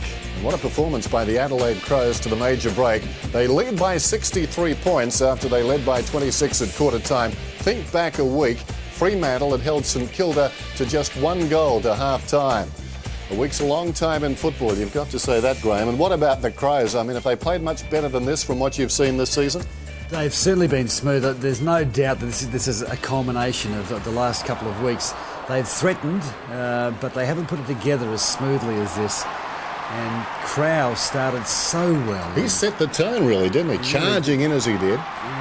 Darren Jarman, they're just taking advantage of a slight ball handling error, but you don't give him any opportunities that close to goal. The work in close from both teams has been good. This is particularly good from Andrew McLeod, but it comes out to Rhett Biglands. He just charges towards goal. And those big thighs pump, and he was very good. He's an impressive player, isn't he? His use of palm down to the Rovers in the centre square at the bouncers, I thought was excellent. And really, again, was a tone setter for the Crows, and that's a clever snap. Ben Marsh is certainly mobile, knows where the goals are. But Tyson Edwards, he has been the man of this first half. Crowell involved again, but Tyson comes around inside, goes over 50, and just cannot stop getting kicks. I've heard you sing his praises before. Sometimes you think he's underutilised by the Crows. Not so much underutilised, perhaps underestimated by opponents and underappreciated by the football public in general. There's a touch of Gavin Wanganeen about him. The way he plays low to the ground, his balance is beautiful, and he gets up extremely high. We saw a big long goal there from Longmuir, which was good. Waterhouse has attacked the ball very well. This was magical by Coops. Beautiful control, knows where the goals are. Waterhouse and Smart having a great battle, but Smart's closed him down incredibly. And Adrian Fletcher involved here, across to Bandy, and he sweeps it out wide to Clement. He doesn't kick that many goals from this end of the ground, but he enjoys that one. Yep. Fletcher having his hands full with Simon Goodwin, unfortunately. This is a great mark. And I haven't seen too much of this young Coops, but every time I see him, he's very exciting. Matty Connell quickly under the boot. But Simon Goodwood, the smooth left foot, is getting better and better every game. You made the point midway through the term. What does Damien Drum say at half-time? Because generally, the effort has been good from the Dockers. You can't say they haven't gone in hard, and in close they've worked hard, but just no finesse. I think they have to tell it as it is. He has to say, look, he can't be too unhappy with their endeavour because they're at the bottom of every pack. They just haven't been... They're almost too frantic. Maybe he has to settle them down a little bit. He certainly has to restructure his forward line to get a bit more balance there and a bit more pattern in his forward line. He's really just leaving Modra and Waterhouse to battle it out there. He's got to get a bit more there, and he needs to get a lift in ruck. Both Biglands and Robran dominated the ruck, and I think he's got to get either Band into the ruck or get Clem Michael fired up and jumping over both of those players. Then again, he might be speechless. Half-time, 63 points the margin. The Crows have certainly put on a clinic. If you'd like a copy of this game, I exclude Dockers fans from that so far, although you may if they get back and win it. It'd be worth keeping then. You could sell it. 1-800-035-665 for Name a Game. We've got a vast library. Pick a Dockers win if you're a Docker fan. You can watch them at your convenience. 1-800-035-665 for Name a Game. It's half-time Sunday night football from Football Park, and a margin 63 points the Crows' way. Back with more to look around the league right after this.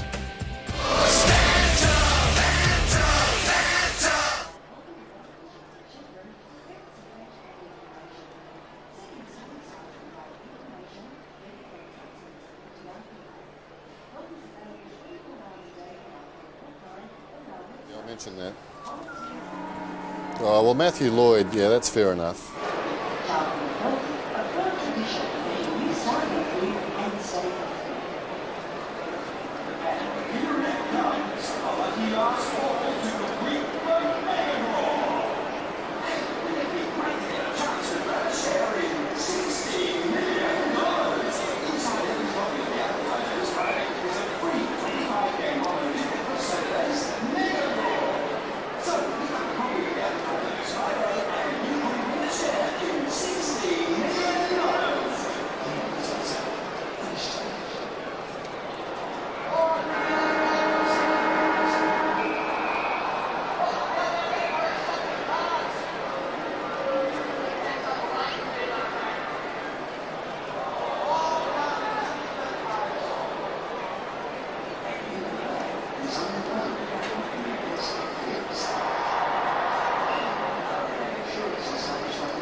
There's a buzz around the ground. The Crows fans are loving this. They lead on Sunday Night Football by 63 points at the major break.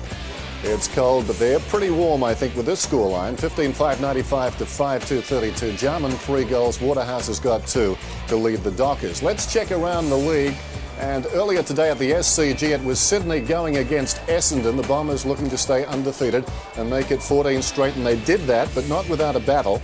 As you can see, the final scoreline, 12-17 to 11-10. Matthew Lloyd booted 4 goals. And after the game, the respective coaches had their say, and I think Rodney Eade, who's the second in this bracket, may pick up a fine for his effort.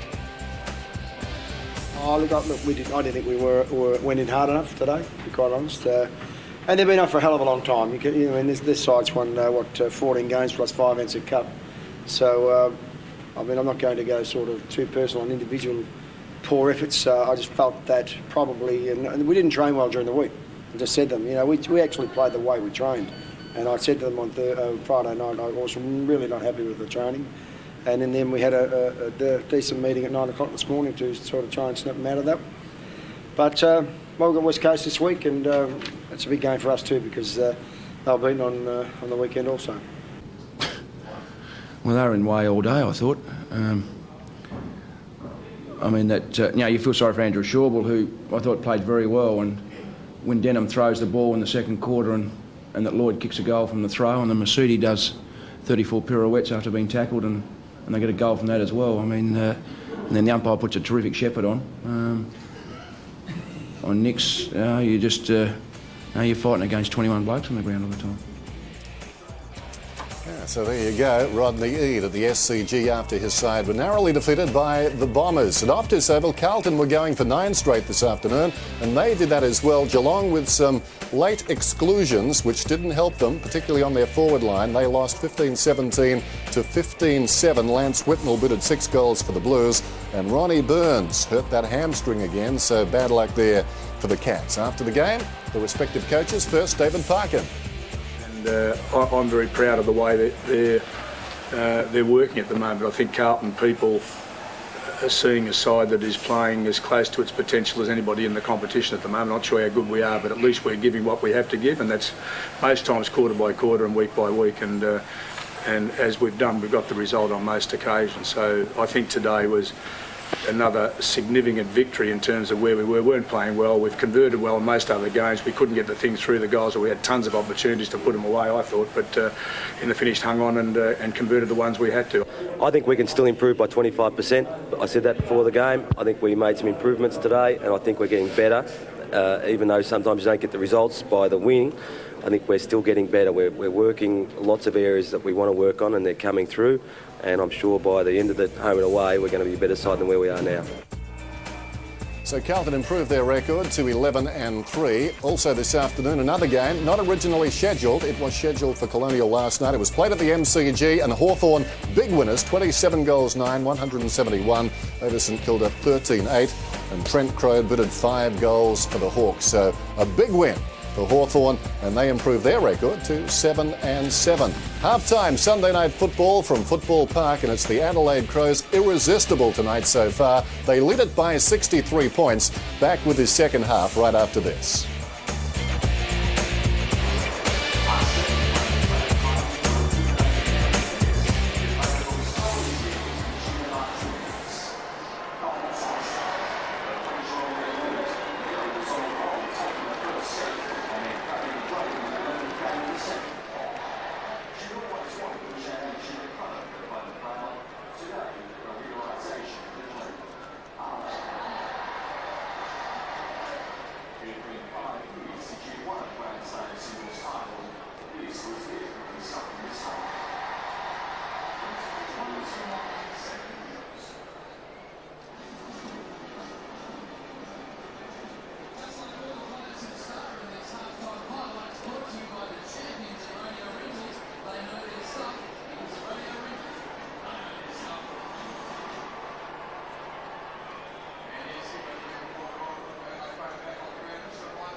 So the Dockers are getting a spanking at the present time at Football Park. They trail by 63 points. It's 15-5 to 5-2. Just checking the goal scorers for Adelaide. Jarman's got 3 and 2 each to Biglands and Goodwin, along with Welsh. And for Fremantle, 2 to Clive Waterhouse. 7 Sport hope you're enjoying this match as part of the Coca-Cola AFL Premiership Season 2000. Here's Curls. Yeah, thanks. Well, look, I've given up trying to follow footy. It's very difficult to try and read what the pattern of play may be, you know, in the very, say, next couple of minutes. Fremantle, I thought, had their toe in the door there for a little while, but then the blows just blew them away. It'll be interesting to see what type of positional changes Adrian Drum has made for the start of this quarter. Well, the guys in purple are doing it tough. I think that's how we analyse all of what's gone before, is Biglands knocks it down. McLeod had it smothered off the boot. Hazelby, love his poise. He kicks it down towards centre half forward. Storming up his Waterhouse. Gets the hand pass away to Bootsma. Bootsma kicks it about 25 metres. It pitches in front of Modra. Took an unkind bounce for him. Comes back to Modra though. That was well played by Coops, who flicked it out. Not sure it was legal. Hart's hand pass not effective. Then there is Gale. Back to Bootsma. Plenty of Dockers around the footy, but the kick is wayward. And the mark is taken by James. Plays on to Bassett. Bassett by hand. Bickley. Bickley goes to the outer side. Robran is running hard. Bandy is closing, but not in time. Robran gets it away. Bandy went on and did well. McLeod nabbed.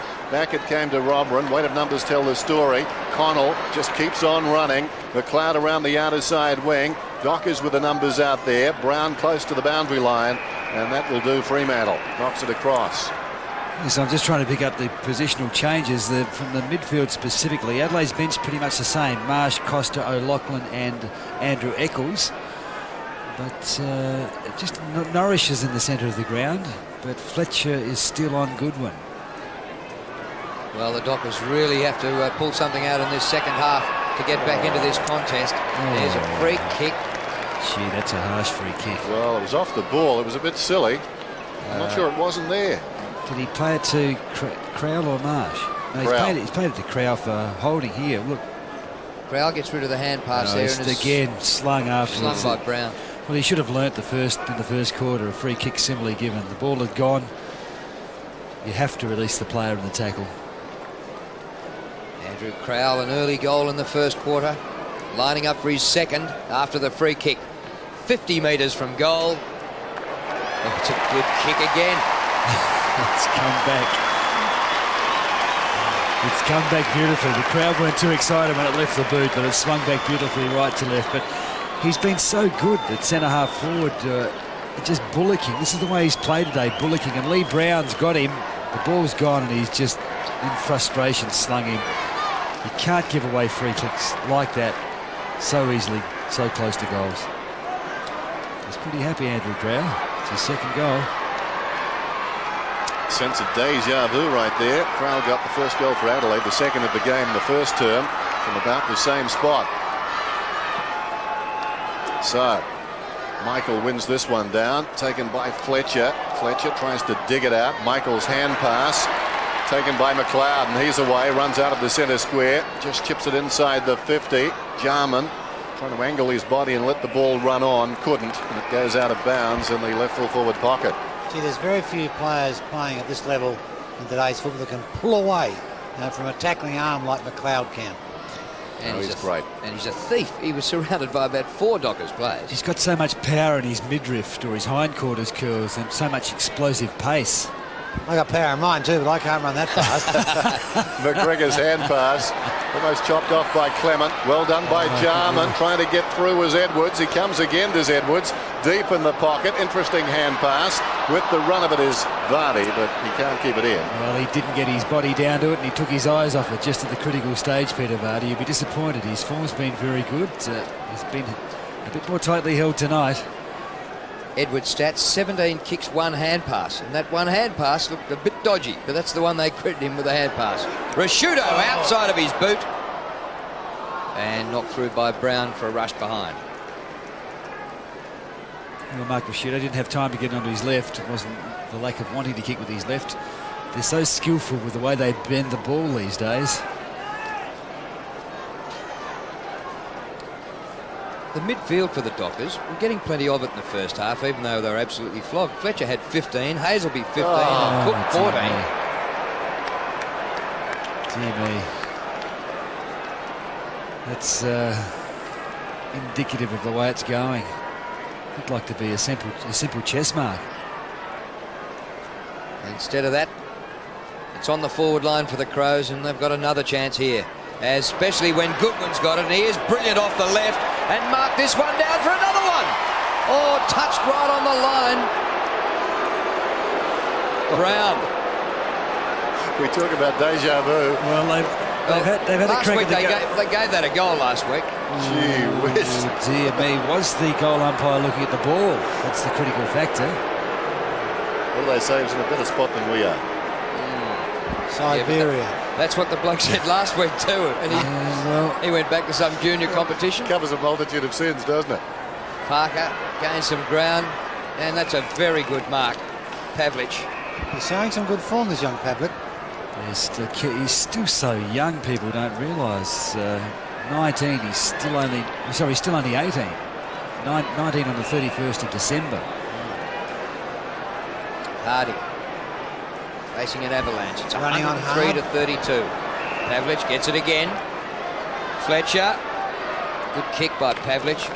Not much room for error there. No. They've tried to switch the play, but it just hasn't worked because Adelaide have closed down this side of the ground pretty quickly. The common sense by Goodwin there too. He could have buried Fletcher right into the awning there. Gone for the torp. Fletcher to get the extra distance. It flips off the fingers. Bickley takes it. Smart. Prosciutto. Now it opens up down the middle corridor for the Crows. Stenglein. Oh, great kick. McLeod, 60 metres from goal. Could do anything from here. It loves running around the man on the mark. And actually, there isn't anybody on the mark.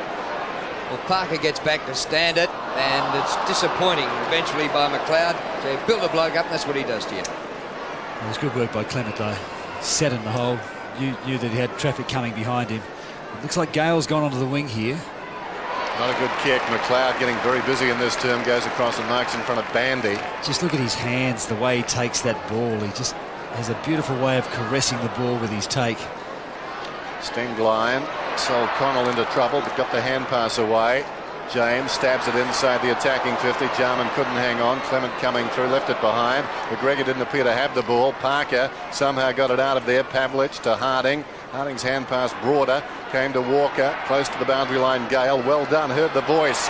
Fletcher in trouble. Scrambles a kick forward. Bootsma's got it now. Kicks it up towards the wing and slipping between two Crows. Hazelby plays on immediately. Down towards half forward. McManus stopped it. Goes after it. Was pushed to the back. No free kick. Bickley's hand pass. A looping one. Robran away. Awkward looking kick. Goodwin running out towards the wing. Bootsma after him. Goodwin soccers it wide as still. It'll stay in initially. Wow. Well, that was out. Umpire. No, it's got to cross the line totally. I reckon it did. Yes, so did I. No, the lace was still in. The kick comes in from Robran after Goodwin gave it to him. And the Dockers don't need those sorts of things to go against them anyway. Stenglein, he kicks from about 40 metres and misses to the right-hand side. Might have another look at this. Okay, have a look at this. Does the ball go totally out of bounds? Take it back one. No, I think it was on the line. The boundary umpire was right there. He was closer than we are. Yeah, but last week's goal umpire was right there too. It means nothing. Yeah, well. Oh, shocking pass. And Brown's coughed this up. Connell. And look at the players getting free. Welsh just outside the 50. So Brown, he's had a very encouraging first season in the AFL, but he has made a few blues.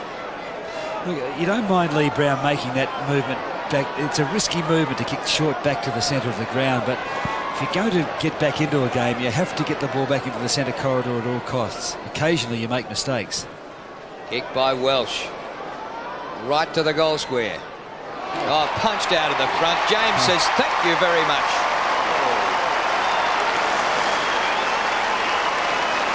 Well, you look at Brett James play and you think, why is he ever out of the Adelaide team? He finds the ball, he generally gives it well, although not with great depth, but today just the fist is going to come away. He's where good forward line crummers should be. It's a good spoil. Straight to him, he's looking at the goals, he didn't have to do anything. The smart thing he did do was position himself and read the spoil.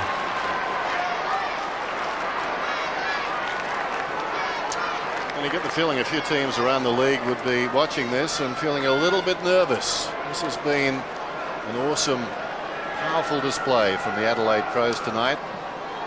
Albeit the Dockers haven't been great. They've made a lot of mistakes, but look at this again. The appetite is there, the energy is there. The Crows dangerous when they play this way. Rashudo's kick marked by Welsh, and Welsh will kick it goal from right on the 50, and that was all about want to. Oh, watch the way he goes at it. He just wants the ball, hits it hard, hugs it to his chest. His opponent is hard. Oh, you see the frustration. He was there, but the chest and the momentum of Welsh, he just could not be contained. 17 goals, is it 8 or 6? 6, I think, to 5-2. 8. Thanks, girls.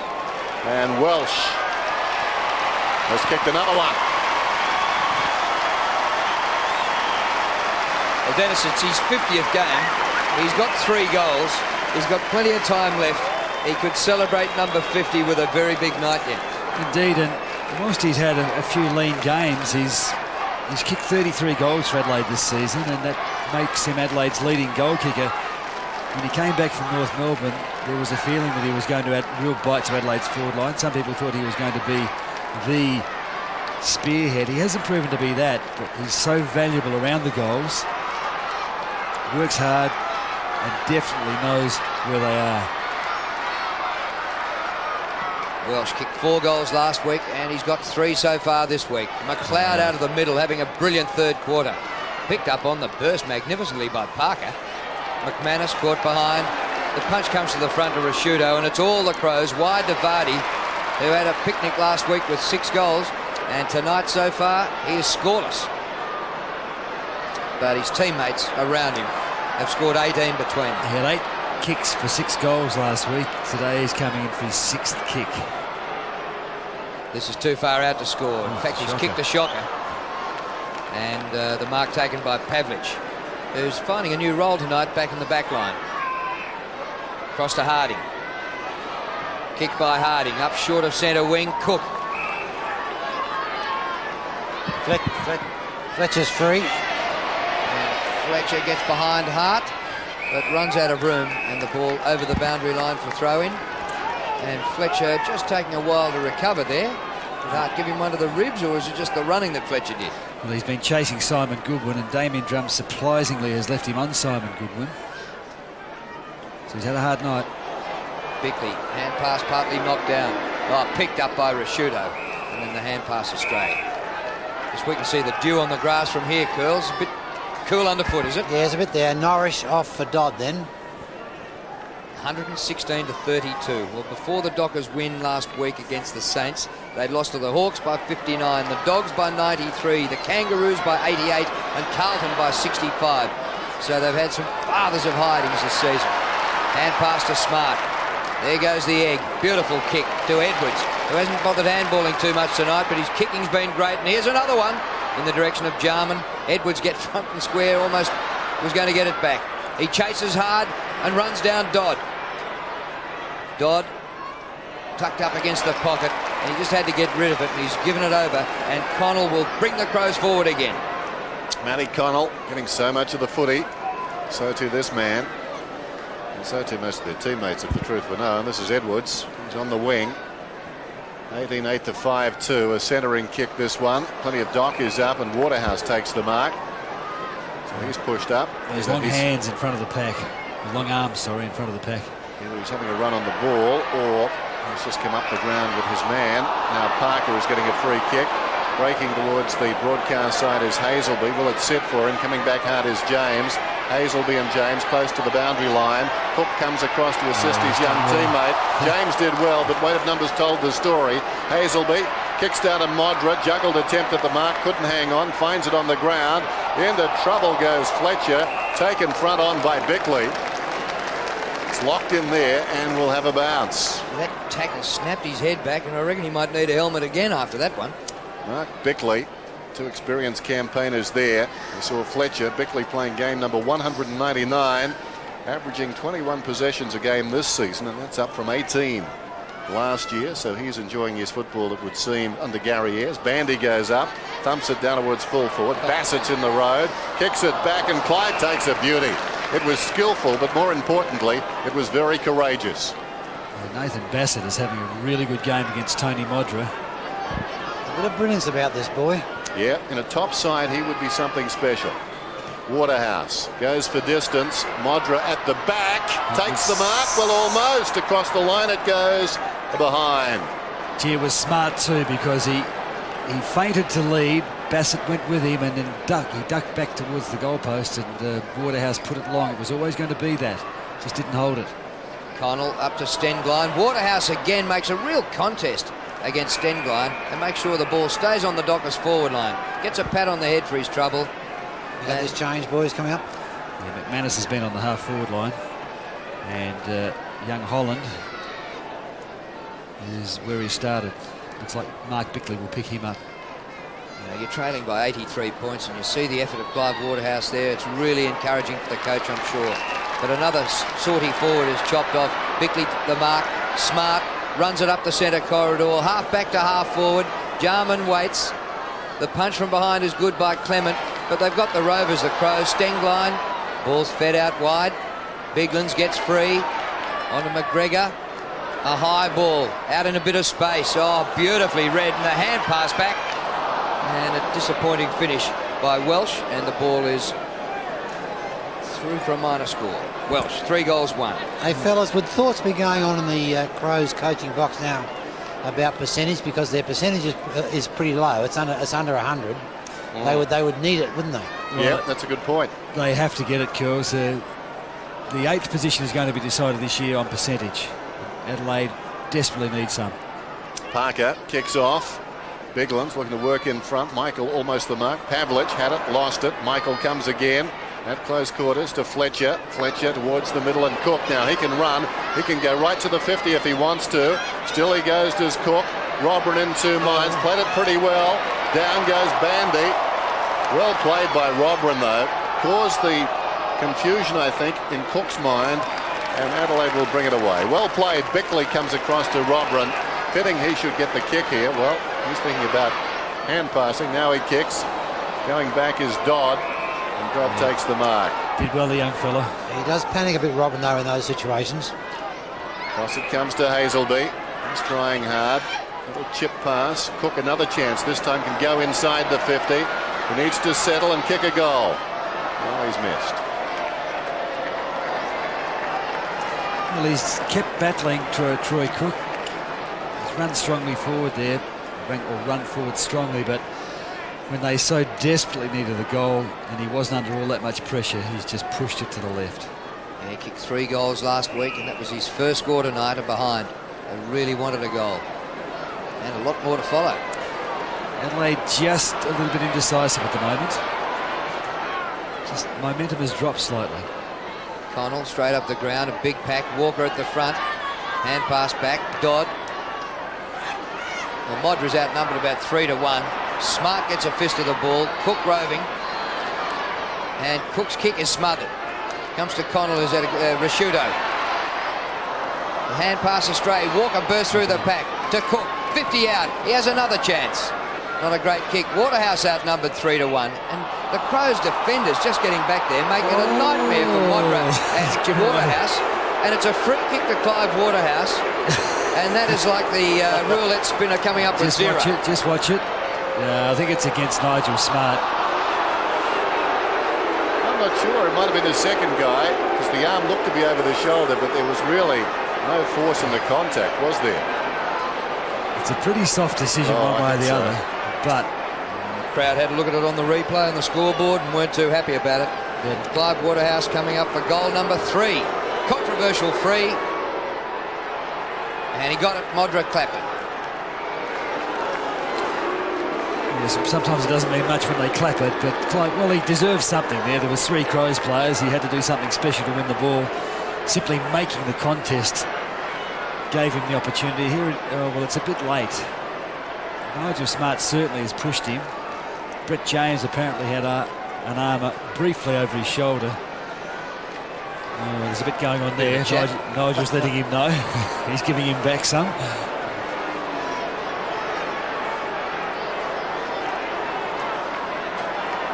belated goal.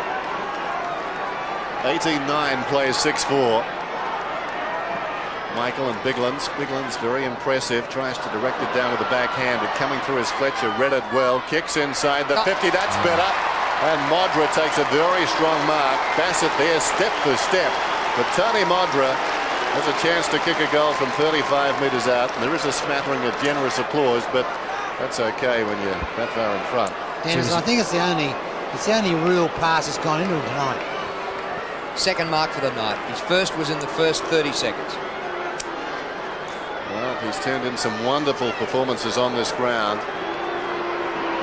Tony Modra kicks. It's close. I think he's got it. He has. Back-to-back goals for the Fremantle Dockers. They've been scarce tonight.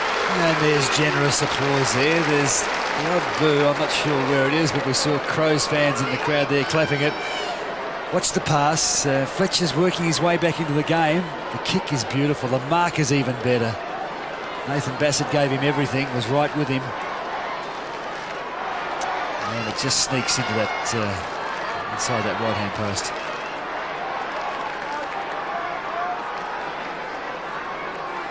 Tony Modra getting his first goal for the night. Now 18-9 to 7-4. Yeah, girls? Drew, where's Bandy? Bandy going back that loose man again? Well, maybe they're trying to save some percentage. You talk about the Crows being ordinary at 99. The Dockers' percentage is 74, and it's taking another hiding. James. Waterhouse really competing hard, and he flips the ball back. That's good. Walker in short, and Hazelby in the midfield is getting a lot of ball for the Dockers. Kick by Hazelby. Modra again. Geez, that was fantastic by Waterhouse on the other side. Absolutely fantastic. When you see somebody who really wants the ball, it does make you feel good. It was a good kick. The young fella saw the contest. Modra's too strong in the body there, and Nathan Bassett says he pushed me. Well, he out-bodied you, Nathan. I don't think the push was all that obvious. So Modra for his second goal in a minute.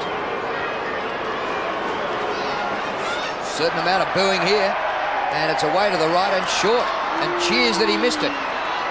That is sacrilegious here at Football Park. Coops, well done. Cook, well done. Back to Bootsma.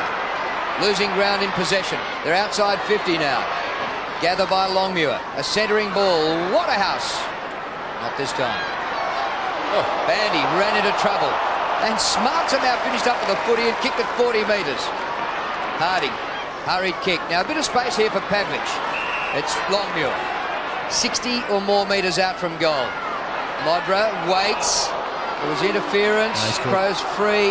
It's a free kick to Fremantle. Was it? It was a confusing signal. I couldn't work out which team had the free. He played advantage. He was signaling advantage when it didn't go to the Fremantle team's advantage. He brought the free kick back to Tony Modra. He did appear to be dealt with off the ball. We might pick it up in replay. Here it is in replay. Now just watch. Oh, gee, there's nothing worse than Tony going. Yeah. So Modra for his second. I think they're booing the decision. They're trying to be polite, aren't they, and not boo because Modra may think they're booing him. It's Crows colours, but we'll see it again in replay. The kick from Longmuir is good, but Bassett searching for him. Well, caresses him around the waist, perhaps. Does he grab him? The umpire said yes, but again, that was pretty soft. Well, at this stage, they can afford to give him 10 goals and still win easily.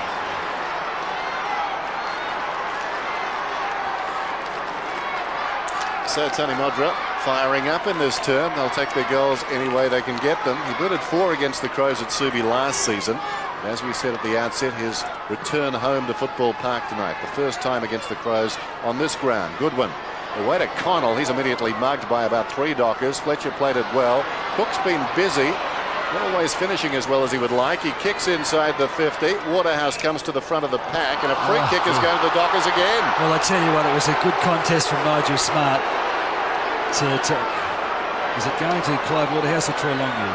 Longmuir. And he's saying that Matty Connell dealt with him unfairly in the contest. Longmuir can kick a fair way. Well, he goes from 60 towards the pocket.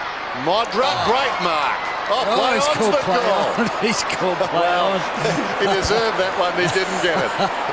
That was more remarkable than the free kicks. Absolutely. Oh. The Dockers can't take a trick in that situation, but then again, they've had a bit of luck earlier. This is Bigland's on the outer side.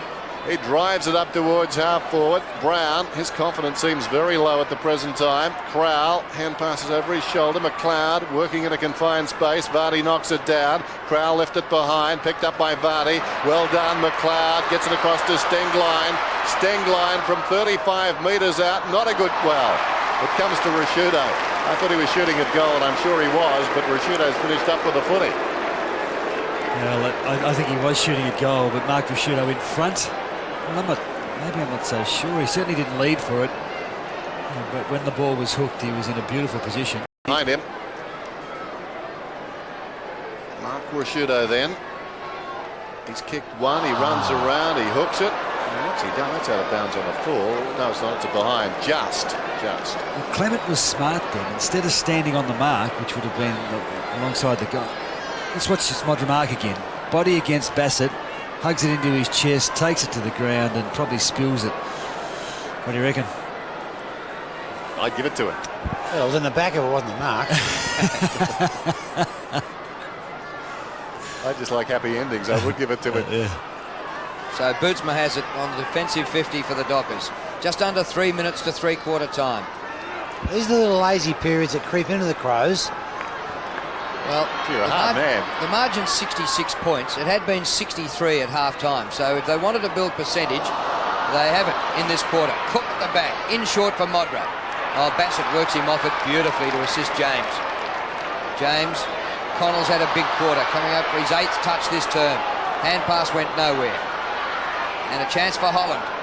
Longmuir's hand pass knocked down by Jarman, doing the good defensive things, Darren Jarman. And a real scrap. The umpire, I think, will lift the ball up eventually. Somehow a kick comes out. Good hands, Waterhouse. And the hand pass wide from Fletcher. Waterhouse again. McLeod pulls him off his kick, and it's out of bounds on the full. And Andy McLeod coming up for his 9th possession this quarter. Big turn. McLeod's kick to centre wing. Robran, and all over the back of him was Michael with the punch. Walker. Well, their disposal's not good enough. They're getting a lot of the ball, but they're giving it up. And that might be in the back for Jarman. That's a throw-in. No, they're right in front of the grandstand. The grandstand's going berserk. Darren's telling him he was really harshly dealt with. Watch it again. Over the neck, in the back. When he looks up expecting the free kick, didn't get it, and let the umpire know all about it, as does the Crows member stand. Well, this is a night out of the footy. Sunday night, long weekend. You're winning by 11 goals and you're hooting the umpires, having a big night. Michael's in front, beaten by Robran. Sliding in there is Fletcher. Played it pretty well. Gets it back to Walker. We'll wait for the whistle. That's against Jarman. Frustration there. Settle down, Darren. He must settle down. He can't do anything silly at the moment. Walker comes to Longmuir. Longmuir kicking inside the 50. Waterhouse cleverly done. And this is a great contest. It's the highlight of the night in many respects, isn't it? Clive Waterhouse has not stopped trying. He's taken his 5th mark, and this will be kick number 9. But Nigel Smart has not given him any room whatsoever. Just forced him under the ball there. 3 marks this quarter, coming up for his 7th disposal. Going at goal number 4, Clive Waterhouse. Makes you wonder with 2 quality forwards like Waterhouse and Modric. They don't kick more goals. Look better up forward. Waterhouse bending it back. That's a wonderful kick from long range. It's a goal. Well, he hasn't stopped trying, and the teammates congratulating him. I guess the reason is neither of them are terribly tall, imposing, physical players, Dennis. And I think if you could put a tall, strong, go-to type player in there, it might make a difference. You get the feeling though, Graham, it's not structured for them. Look at it now. There's sort of 4 groupings inside the 50. It is, but Clive Waterhouse often has to play a centre-half forward's position without having the physical dimensions for it. He works hard, he takes unlikely marks and kicks goals, but he's got 4 already. But he's probably not the true centre-half forward. If they could just throw another tall, imposing figure in there, it would make all the difference. So 33 seconds left in the term, and the Dockers have actually won it. Robran wins it out of the middle, but it's chopped off by Bandy. Out towards the wing, Cook. Oh, he's having a big night. Coming up for his 23rd. And Hazelby as well. 21 for him. Another goal before the siren will be handy. Well kicked. Clever kick, young fella. He's a player, isn't he? Oh, Paul Hazelby. We hadn't known much about him in Adelaide. They took him number 2 in the draft. Graham, all of a sudden, the last 5 minutes, it's been the Fremantle boys that are breaking away and finding space from the middle. Well, they've won the quarter. They trail by 10 goals. This to make it 9 with a quarter to play. Holland kicking from about 40 metres. Hardly a person here in support of Holland, and he misses to the right. Well, unusual too. The ball didn't come back at all. He pushed it straight out there. It would have been a morale-lifting goal. You'd say the game is beyond them, but they need to restore some pride in their performance. Well, I suppose something for Damien Drum to draw on in that they won the quarter, and if you're being flogged at half-time, it's something to aim at. Maybe that was their first aim, and win the last as well. But it is 118 to 59.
It's Sunday night football from Football Park in Adelaide, and the Crows that time had had their lead just taken away a little bit. In the third term, they conceded 4 points to Fremantle, but one sense is too little too late. It's 18-10 to 9-5. Jarman and James, along with Welsh, 3 goals for the Crows. And Clive Waterhouse has been terrific on the forward line, 2 goals in that term, and he's kicked forward at 3/4 time. Just taking a look at some of the numbers. They're getting plenty of the ball in midfield, aren't they, the Dockers? But it's all about finish and taking your chances, and they haven't done that well tonight, although they had their best patch probably the last 10 minutes in that last term. I guess it's very hard to maintain an ascendancy for the total 4 quarters. Adelaide did appear to relax, and the Fremantle players who are just looking for something, looking for some sort of respectability, found a little bit. Damien Drum now talking to the group. They had previously split into their individual groups, separate assistant coaches talking to them. He's got them. He's holding them a lot longer. The Crows are already out into position. He's looking for something extra to finish it off with. Neil Curley down on the boundary. Thanks, Graham. Well, I would expect the coach wasn't too happy those last 7 or 8 minutes. Yeah, we just dropped off there. We tried to make some things happen that couldn't happen instead of just hitting the goal square like we had been, so he was a little bit disappointed. Instructions at quarter time? Oh, just to get it forward as quickly as we can. The conditions are very slippery, and we've had some very good patches when we've got forward quickly, so that's the key, not to mess around and get it forward. Because you're aware you've got to get that percentage up. Oh, yeah, but yeah, we're concentrating on how we're trying to play, and hopefully that'll bring that result as well. All the best. Back to you, Dennis. He'd do a great Tom Waits, wouldn't he? Is he Daryl Hart. Is he an opal miner from Cooper Pedy? He sounds like he's... One of footy's great voices. But I tell you what, he is one of those rare football people who tells it exactly as it is. 40,000 people. Well, they'd sold all the tickets, but they haven't all come. There's still about 6,000 seats empty.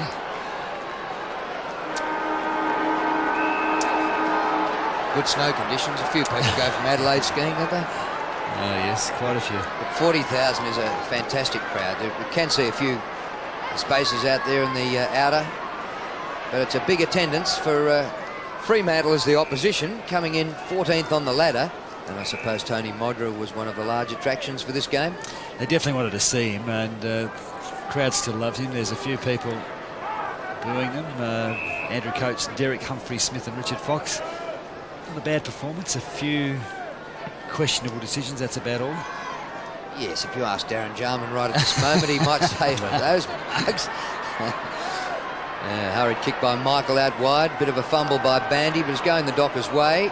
Thought there might have been a whistle. The temporary stop to play. Fletcher's kick smothered. Coops is a good unit. The ball bounces inside the 50. Modra trying to help out his teammates. Holland at ground level puts it out wide. Longmuir, a goal. Oh.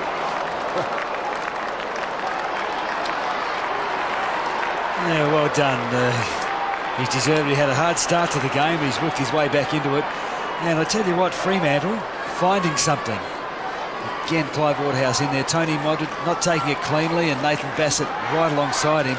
Good hands. Good kick. No space, no room. And it just dribbled, and Brett James couldn't get there. Well, they'd need to set a new record to come from behind and win. 59 points in the last quarter has never been done. Well, they're keeping at it anyway, and that's something for them. Blitzed early. Play restarts. Michael and Robran into the path of Longmuir. He didn't have the ball. He'll get the free kick. Advantages paid. No, it's not. The umpiring insisting it come back. Well, that's interesting. Troy Longmuir has gone into the centre of the ground. He's on Andrew McLeod and just featuring in these first few minutes of this last quarter. Kicks inside the 50. Smart missed it. Waterhouse waiting behind, pushing the back against Waterhouse. Big roar from the crowd. Interesting just moments ago, though, that free kick to Longmuir. Dodd was away and running down towards centre half forward. Nobody near him. Umpire brought it back. Bassett getting a free kick and/or mark. Wants to go. Well, he steps into Cook's pocket. He kicks it up towards the wing. Coming at the ball hard is Holland. Trying to get past Rashuda. That was ambitious. It comes across to Connell. Hurriedly back towards midfield. Fletcher knows no other way. Trying his heart out. Takes the mark to Bootsma. Inside the centre square. Bootsma kicks inside the 50. Getting across was James. He dropped the mark. Cook scrambles it out of the pack. Modra tracks it towards the boundary line, running out of space. Modra, was he across the line? Yes, he was. Tell you what, Dennis, there's a lot more run in the Fremantle boys right at this moment. So Tony Modra was in the clear by 20 metres there if the kick had have come cleanly to him. Instead it went to the pocket, he had to chase it out and just couldn't keep it in. Yes, Troy Cook again at fault. Just his disposal. He's won a lot of the football, but given it away as Hazelby. Eccles getting his first run. Away to Biglands. The ball bouncing up towards centre wing. Oh, strong, robust play by Goodwin. But he's lost control of it. Taken by Gale. Down the line goes Gale, and the Dockers looking a lot better. Hazelby marked 60 metres from goal. Kick by Paul Hazelby. Cook. Oh, and Bickley just got a fingernail on it and put the ball out of bounds. Gee, he had to do well too. It was good vision by Hazelby. He saw Cook in the space. The kick was good, and Bickley going back knew what was coming. Costa on for James. And accidentally collected there by Cook. Nothing at all in that. Just unfortunately Mark Bickley got on the end of it. So Costa hadn't had a run till the last quarter, either at Eccles. Boundary throw in. Cook in everything. She's a hard worker. Michael sockers it off the ground in the wrong direction. Eccles chips it out wider, coming through with dashes. Coops spots a man towards the middle. Turned out to be the wrong one. Well, I don't think he saw Welsh more particularly. Welsh comes away, kicking from half back towards half forward. Vardy was leading, dropping back is Parker, and Parker takes the mark. Miscommunication there. Vardy on the lead, and the long ball sent in. Vardy 6 goals last week, well held tonight, considering the amount of scoring they've done. Hazelby to Clement, that was untidy. Almost stopped by Welsh, coming through is Dodd. Still Dodd trying to palm off a tackler. Gets the hand pass away to Clement. Well, he hits a crow, knocked on by Hazelby, eventually chopped off by Smart. He kicks it high towards the outer side. Timely fist by Harding, knocked it down, but Goodwin picked it up. Releases Biglands. Biglands 60 metres out, little chip shot. Down towards the pocket. Well, that was rather indecisive. McGregor goes after it, gets the hand pass away. Twisting right on the line was Edwards. Strong tackle laid by Pavlich. Pavlich got a boot on the ball, sends it back towards half-back, and Michael got it to Walk, and now it's with Bandy. Bandy out of his own defensive area, kicks it high to the wing, and Cook bobs up yet again. Well, it was great defence by Matthew Pavlich. He had to beat 2 players there, and ironically he's on Kenny McGregor, teammates at Woodville West Torrens last year. Cook to half forward. Waterhouse. Through his hands it goes. Hazelby sprints after it with McLeod. It's a hard race to win. Ball flipped out by Dodd. The crowd calls for a throw. And Costa gets his first touch for the night and gains a few metres. So still Ricky O'Loughlin hasn't seen any action. Bit tough on a kid, isn't it, Cornsey? Well, he had a good start against Sydney a few weeks ago, and then they took him off after a reasonable first quarter. He hasn't seen much action at all in the last couple of weeks. You'd think now you'd put him on, wouldn't you? Well, he's played 4 games for an average of 6 possessions a game, but he's spent most of them sitting down, so he can't get touch on the bench. Costa. Oh, great tackle by Hazelby. It spills to Bandy. Waterhouse. It's all the Dockers right at this moment. Waterhouse. Oh, just the wrong side of the post. He's been busy, Clive. And young Hazelby's been very good to just strip the Costa of the ball. Got it out to Waterhouse, and it just needed a slight bounce to the left. He didn't get it.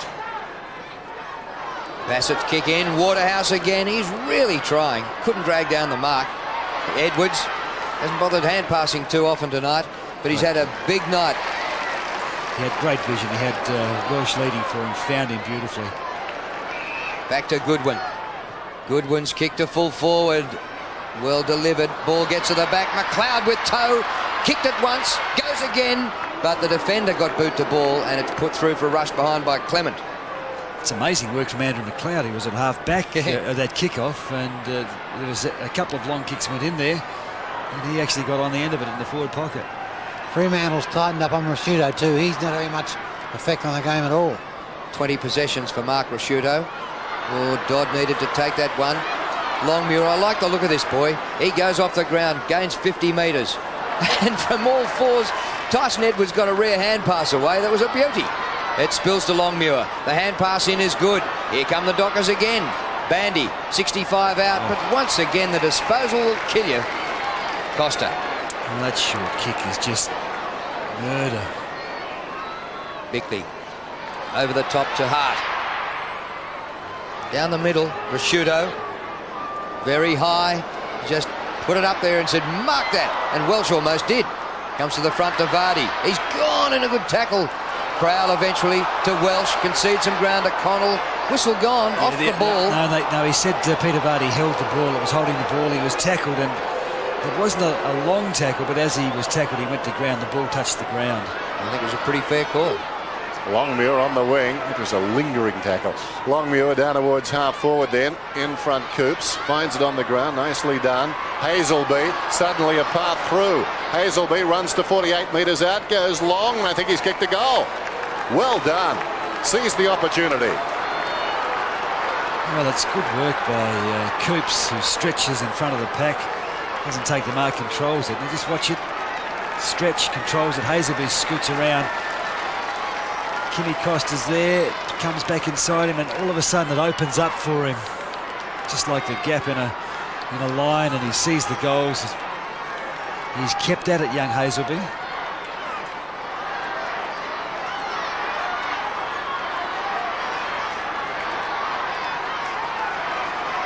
Well, I can remember calling the Crows almost getting to 100 prior to half-time. They didn't quite. They're only 119 now. Fremantle are up to 72. So Freo did best in the third quarter on the scoreboard, and they're certainly doing best now on the footy ground.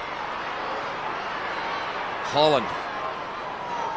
Ball's tied up in there, and the umpire will ball it up. At this stage, it just seems like the Fremantle boys are a lot hungrier. They're working harder. They're attacking the ball stronger. Well, Damien Drummer's obviously appealed to him to find something and get some respectability back into the scoreline, and it's touched a nerve. You talked about Rashudo, Curls. Just one kick so far in this last quarter. Connell spirals the ball out of the middle to the 50. Comes to the front. Vardy caught in a good tackle. Down he goes, but it goes to McLeod. He'll make something out of this. Wide he goes with the hand pass. Rashudo's second kick for the quarter. To the top of the square. Oh, Jarman. Too strong. He planted his feet. He knew he was not going to be moved. Planted the feet. And just forced his opponent under the ball. Hasn't been a big night for Darren, but just adds so much to Adelaide's forward line. They look so much better when he's there. Just a workmanlike 3-goal night so far. Make it 4. The goal umpire ran across a bit. But he wasn't sure, Darren. He's shaking the head. And I watched him, he looked long and hard at the goal umpire. But just watch Mark Rashudo skirting around the back here. It comes out to Andrew McLeod. Here's Rashudo on his left. And Rashudo just puts it in high. Jarman planting the feet, forcing Clement under the ball. He didn't hit it as he liked it, but it's a goal. Lovely kick coming in from Mark Rashudo, his 22nd possession tonight. The season's high 38 against St Kilda in round 8. And he and Hazelby having a really good tussle in this last quarter. Michael and Marsh will go at it. Marsh with the leap, lays it down. Eccles at close quarters. Goodwin, brilliant football out of the centre. 23 possessions. Rashudo wide of the mark though. And Pavlich did well again, out of position there. The kick favoured McGregor, but Pavlich getting across and fisting out of bounds. I wonder if he's a defender, Pavlich. Look, I think he can play anywhere. A lot of people will tell you that he's the most exciting young player they've seen come through the college system. He played for Sacred Heart College, and he was always dominant. I think he can play anywhere. Not a bad place to learn, is it, sometimes, defence? Centre half forward is a tough spot, particularly in a struggling side. Dodd's hand pass, very untidy. Costa takes on the tackler. How will they call that? Out of bounds. Okay. Boundary throw in. The umpire told him, he said, you're going to have to get rid of it, Kim. You were very close to holding the ball then. Michael and Biglands. It falls in short though. Fletcher did well to Dodd, to Parker. Parker, that's a terrible effort. Some indecision. It was all about indecision. Bootsma gave it to Walker towards the outer side. This is a situation Connell will relish. Leads back in the race, gathers the ball. Not a good hand pass. Holland's got a great tackle. Bickley got him down. Coops can't control the footy. It spills wide. Connell again. Connell, the defensive side of the wing. Waterhouse took him out. It's a relayed free kick. That's just lack of discipline, frustration. You get there, you know it's a bit too late, but you don't want to waste all that energy. And you put him down. Just watch. Just got to stop, Clive. Nothing sinister though. Anyway. No, there was nothing malicious in it. He just didn't want to waste the energy. Umpire Richard Fox had a quiet word in his ear. Comes to Biglands. The Dockers seem to have a lot of numbers to contests in the latter part of this game. And it's put very wide by Clement. Didn't quite find the line. Connell. In he comes to Asciutto. Might have been stung into action by what Curls pointed out was a bit of a slow start to this quarter. Marsh. Gee, that's great work by Clive Waterhouse. Edwards was out here by himself. Waterhouse has sprinted from half forward to pick him up. Long kick by Marsh. Gets to the back of the pack. All Fremantle. And Gale gets the hand pass out. Oh. And holding the man, it's a Crows free kick. Only about 30 metres from goal. Well, some people would deem that he was in possession. He never really took it. He was playing it in front of him, and he was held. Just watch it. Goes in front. He's held. Must have heard the whistle because he threw it. Well, the ball came back to him, but in the meantime, he had been grabbed. Look, Very tough on Walker. I don't mind seeing him get some reward for his effort. His stats don't show an enormous amount, but his bullocking work and his presence has been so valuable. Crowell in just his 6th game. Has kicked his 3rd goal.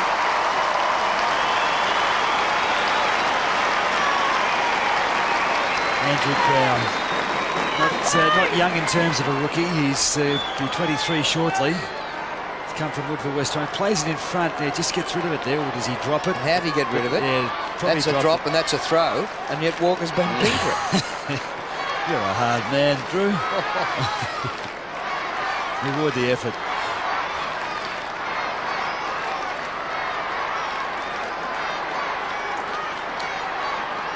So the margin, as it was at three-quarter time, it's 59 points. The Crows on top and headed for the top 8, it seems.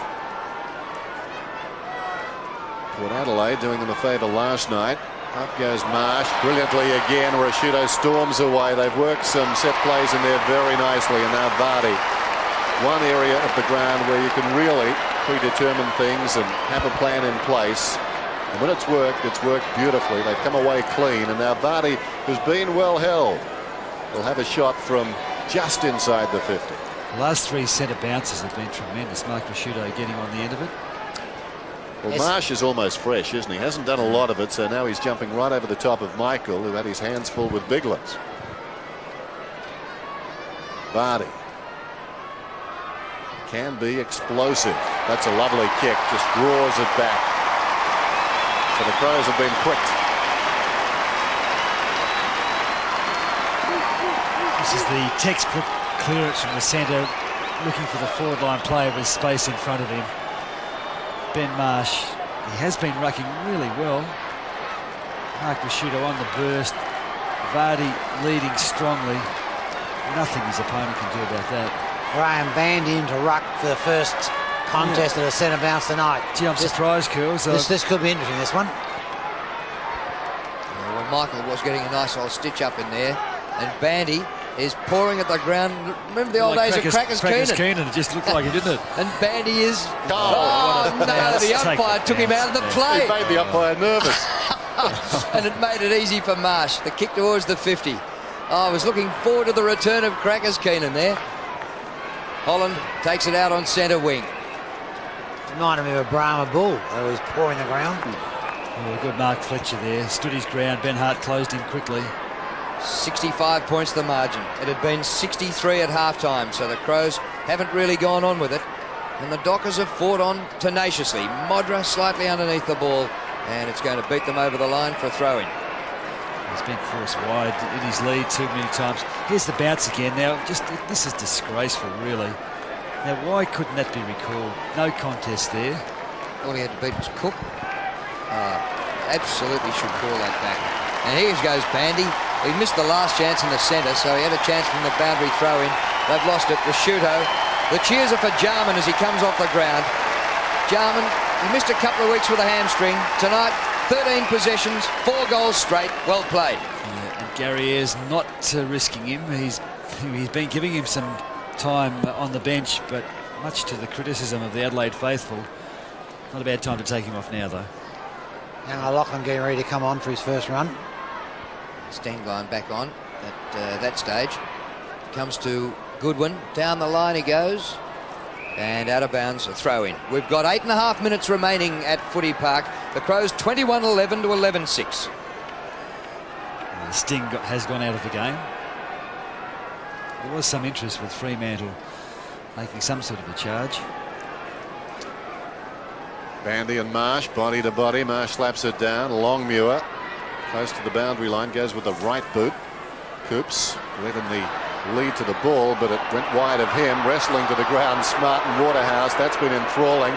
Coops, meantime, goes looking for Modra, missed it.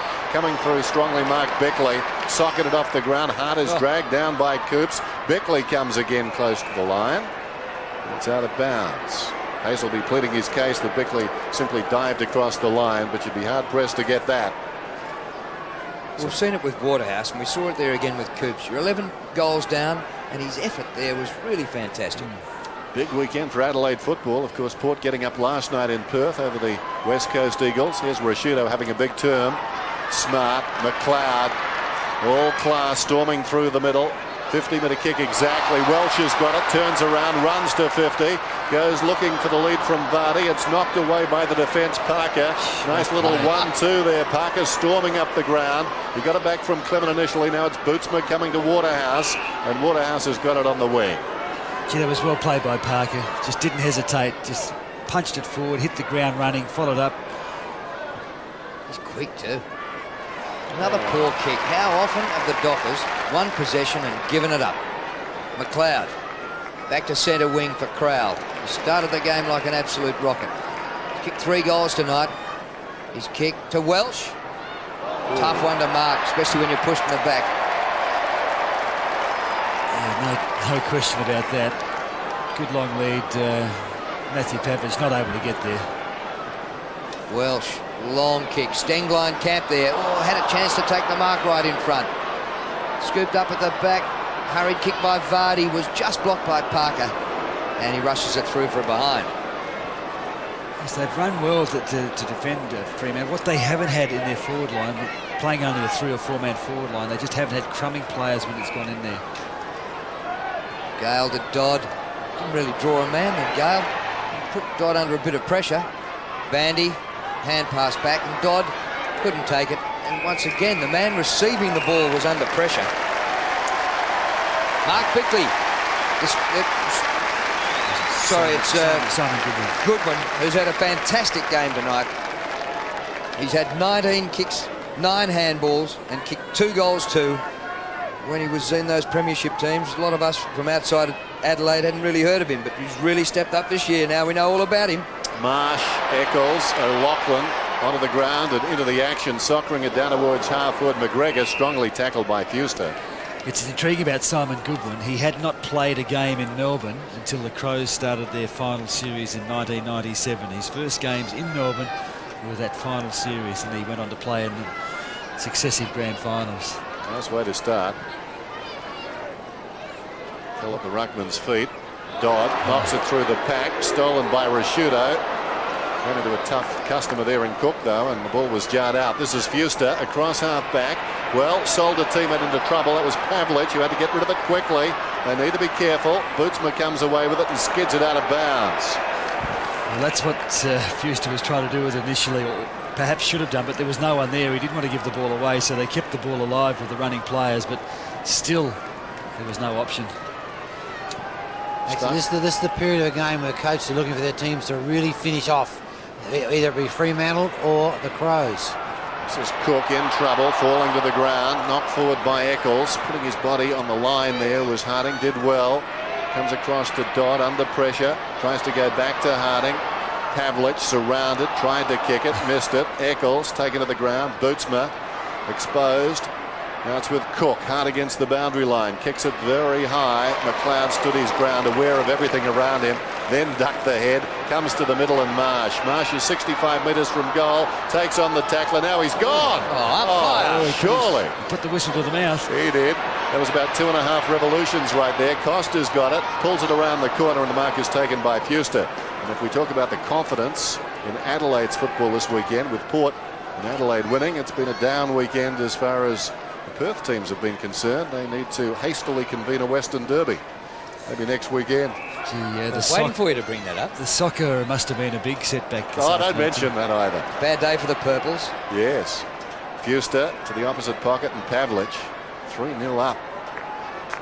And losing a grand final. That was smart. We were trying to work it out before, Drew, the equivalent in football terms, what, 15 goals? Probably. Up by 15 at half time and lose. Yeah, like Adelaide losing this one tonight would have been the equivalent. It's taken on the outer side by Smart, comes back to Beckley. Congratulations anyway to Wollongong. Terrific performance. Here's Rashudo. Gee, you speak well through gritted teeth. I don't think Wollongong take the telecast, Dennis. McLeod and Bigland's out on his own. Now, what about him, Cornsey? Could he really unload here? No, well, he's done the team thing. He's seen the leading player, respected it, and hit him right on the chest. He was on Port Adelaide's list, Bigland's, their inaugural list, and had big trouble with these groin injuries. He had several operations.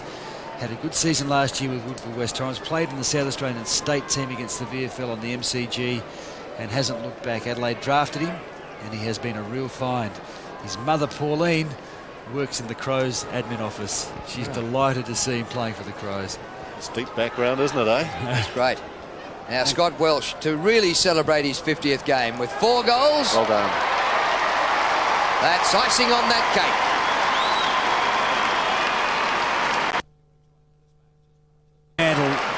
Just looked like they could make it respectable. Adelaide kicking away. It's going to be an 11-goal plus victory for Adelaide, which they would have gladly taken before this game. But looking at the scoreline at half-time, Fremantle have done well to stay this close, you would think. Biglands takes it straight away, sees Walsh on the lead, spears it into him. Good team footy.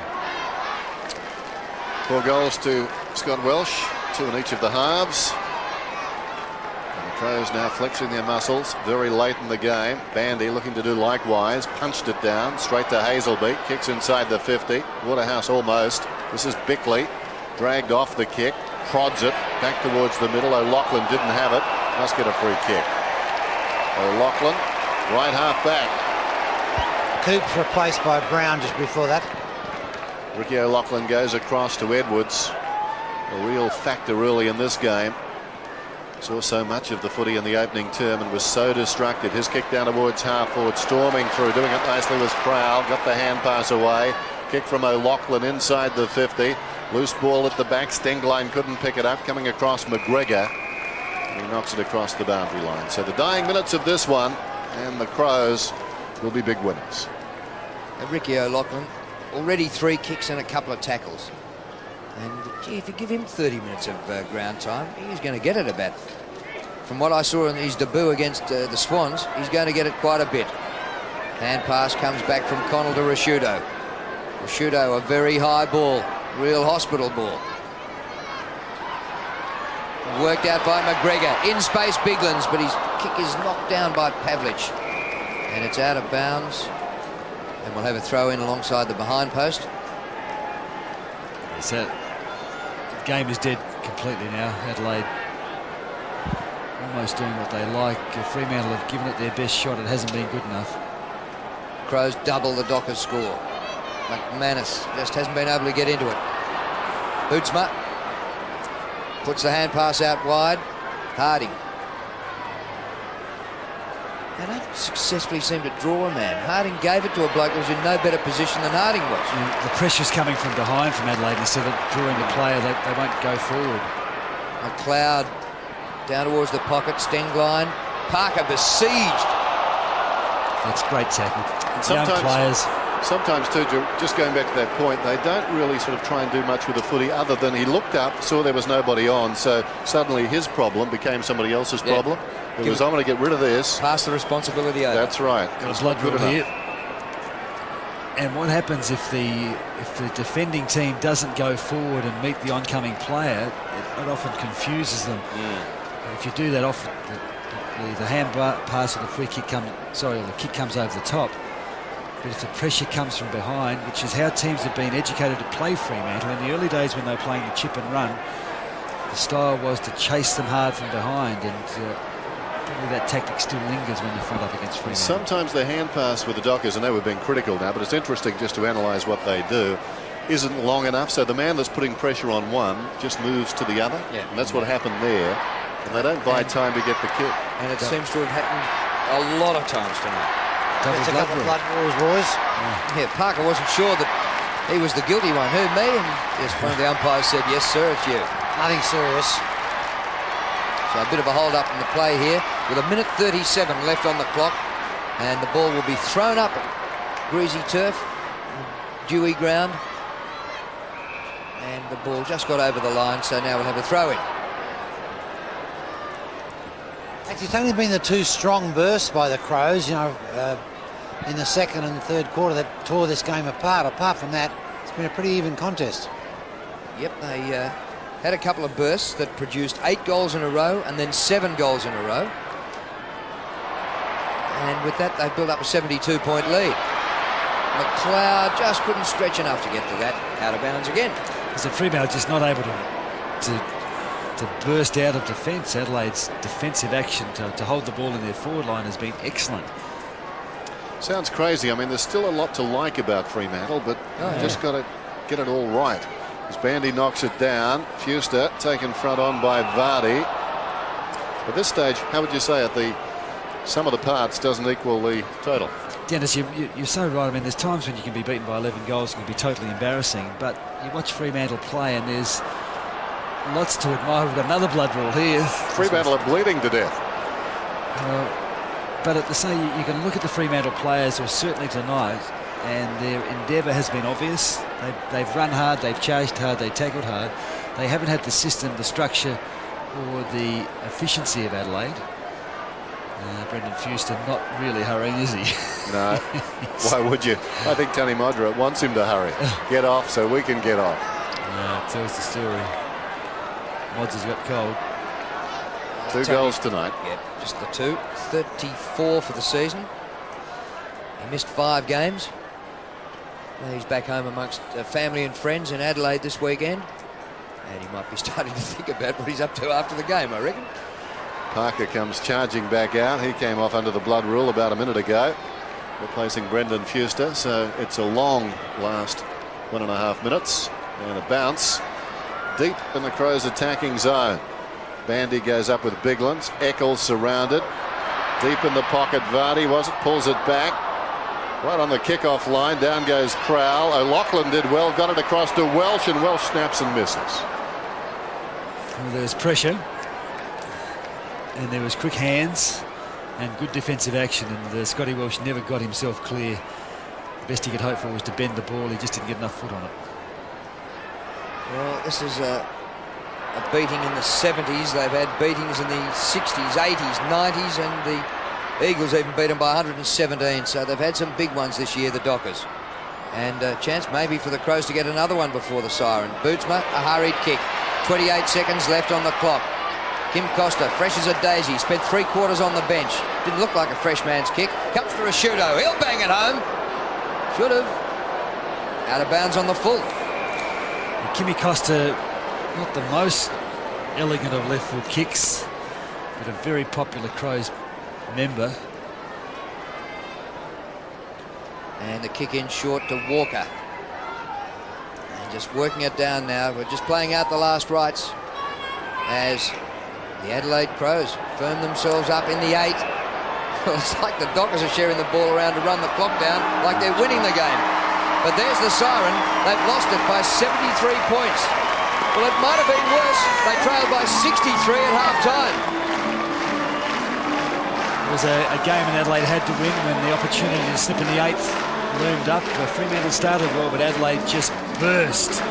Let's go down to curls. Thanks, well, Simon, a patchy performance tonight, wasn't it? Yeah, we were really good in the first half, and then we seemed to drift away in the second half. So something we really got to work on. We got to work on playing 4 quarters, but it's just good to have another win and try and keep it rolling. Brent Biglands is certainly getting high at those centre bounces. Yeah, he's giving something for the midfield. He's just getting it forward and giving us a real opportunity to get moving forward, and he's been great all year. What about yourself personally? Like the freedom away from half-back a bit? Yeah, enjoying the run in the midfield, and just hopefully keep it going throughout the year. Great team effort in the 8. Well done. Thanks a lot, Neil. Back to you, boys. Thanks, mate. Simon Goodwin came off a few minutes before the final siren. Tony Modra with one of his old teammates, in fact a few of them, beating a track across to Modra, who finished with 2 goals tonight, but it wasn't enough. Adelaide blistering start, and really after that never seriously challenged. They improved their record to 7-7 and win 22-13 to 11-6.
Get it in.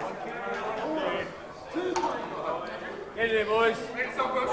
Nice, Groshy. Let's sing this song.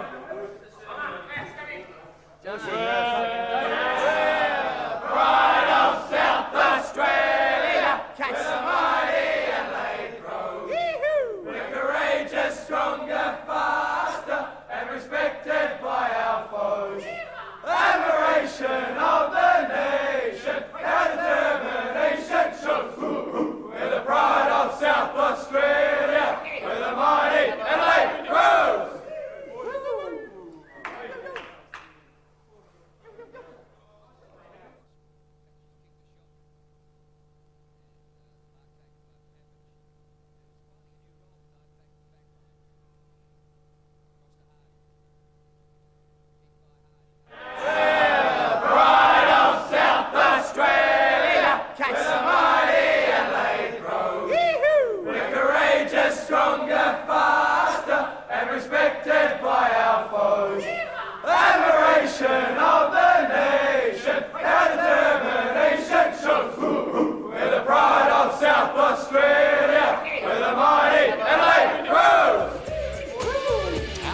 South Australia were very good tonight, big winners. Fremantle got the opening goal, Adelaide the next 7 really to set it up, and they win eventually by 73 points. So they led at every change by 26, 63, 59 and finally 73. Checking the goal scorers, 2 players got 4 for Adelaide, Jarman and Welsh, both very dangerous on the forward line. James got 3, Crowell got 3 and Goodwin 2. And for Fremantle, Clive Waterhouse lively, he booted 4, Longmuir and Modra on his return got 2, Hazelby, Coops and Clement provided the other goals, and certainly a powerhouse performance. And I suppose Curls was a little critical towards the end there, Graham, but they did what they had to do.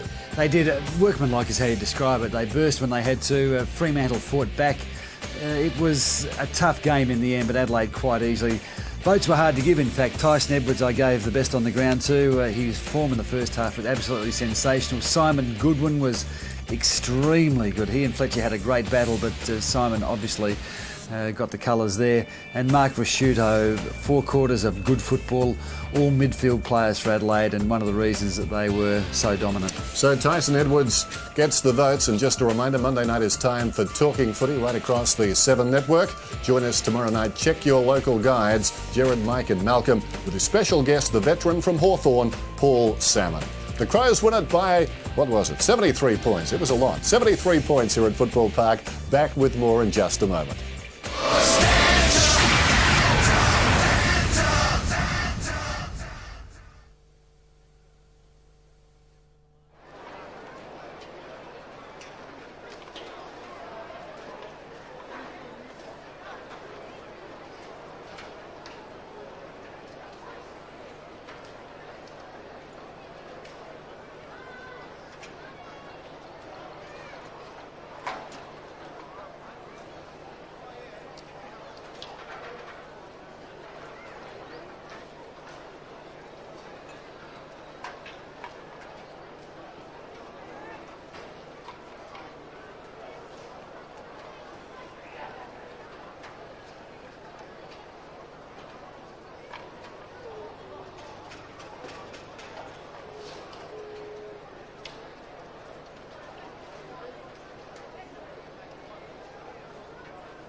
They needed percentage. They got some tonight, the Adelaide Crows, after their big start. They win 22-13, 145 to 11-6, 72.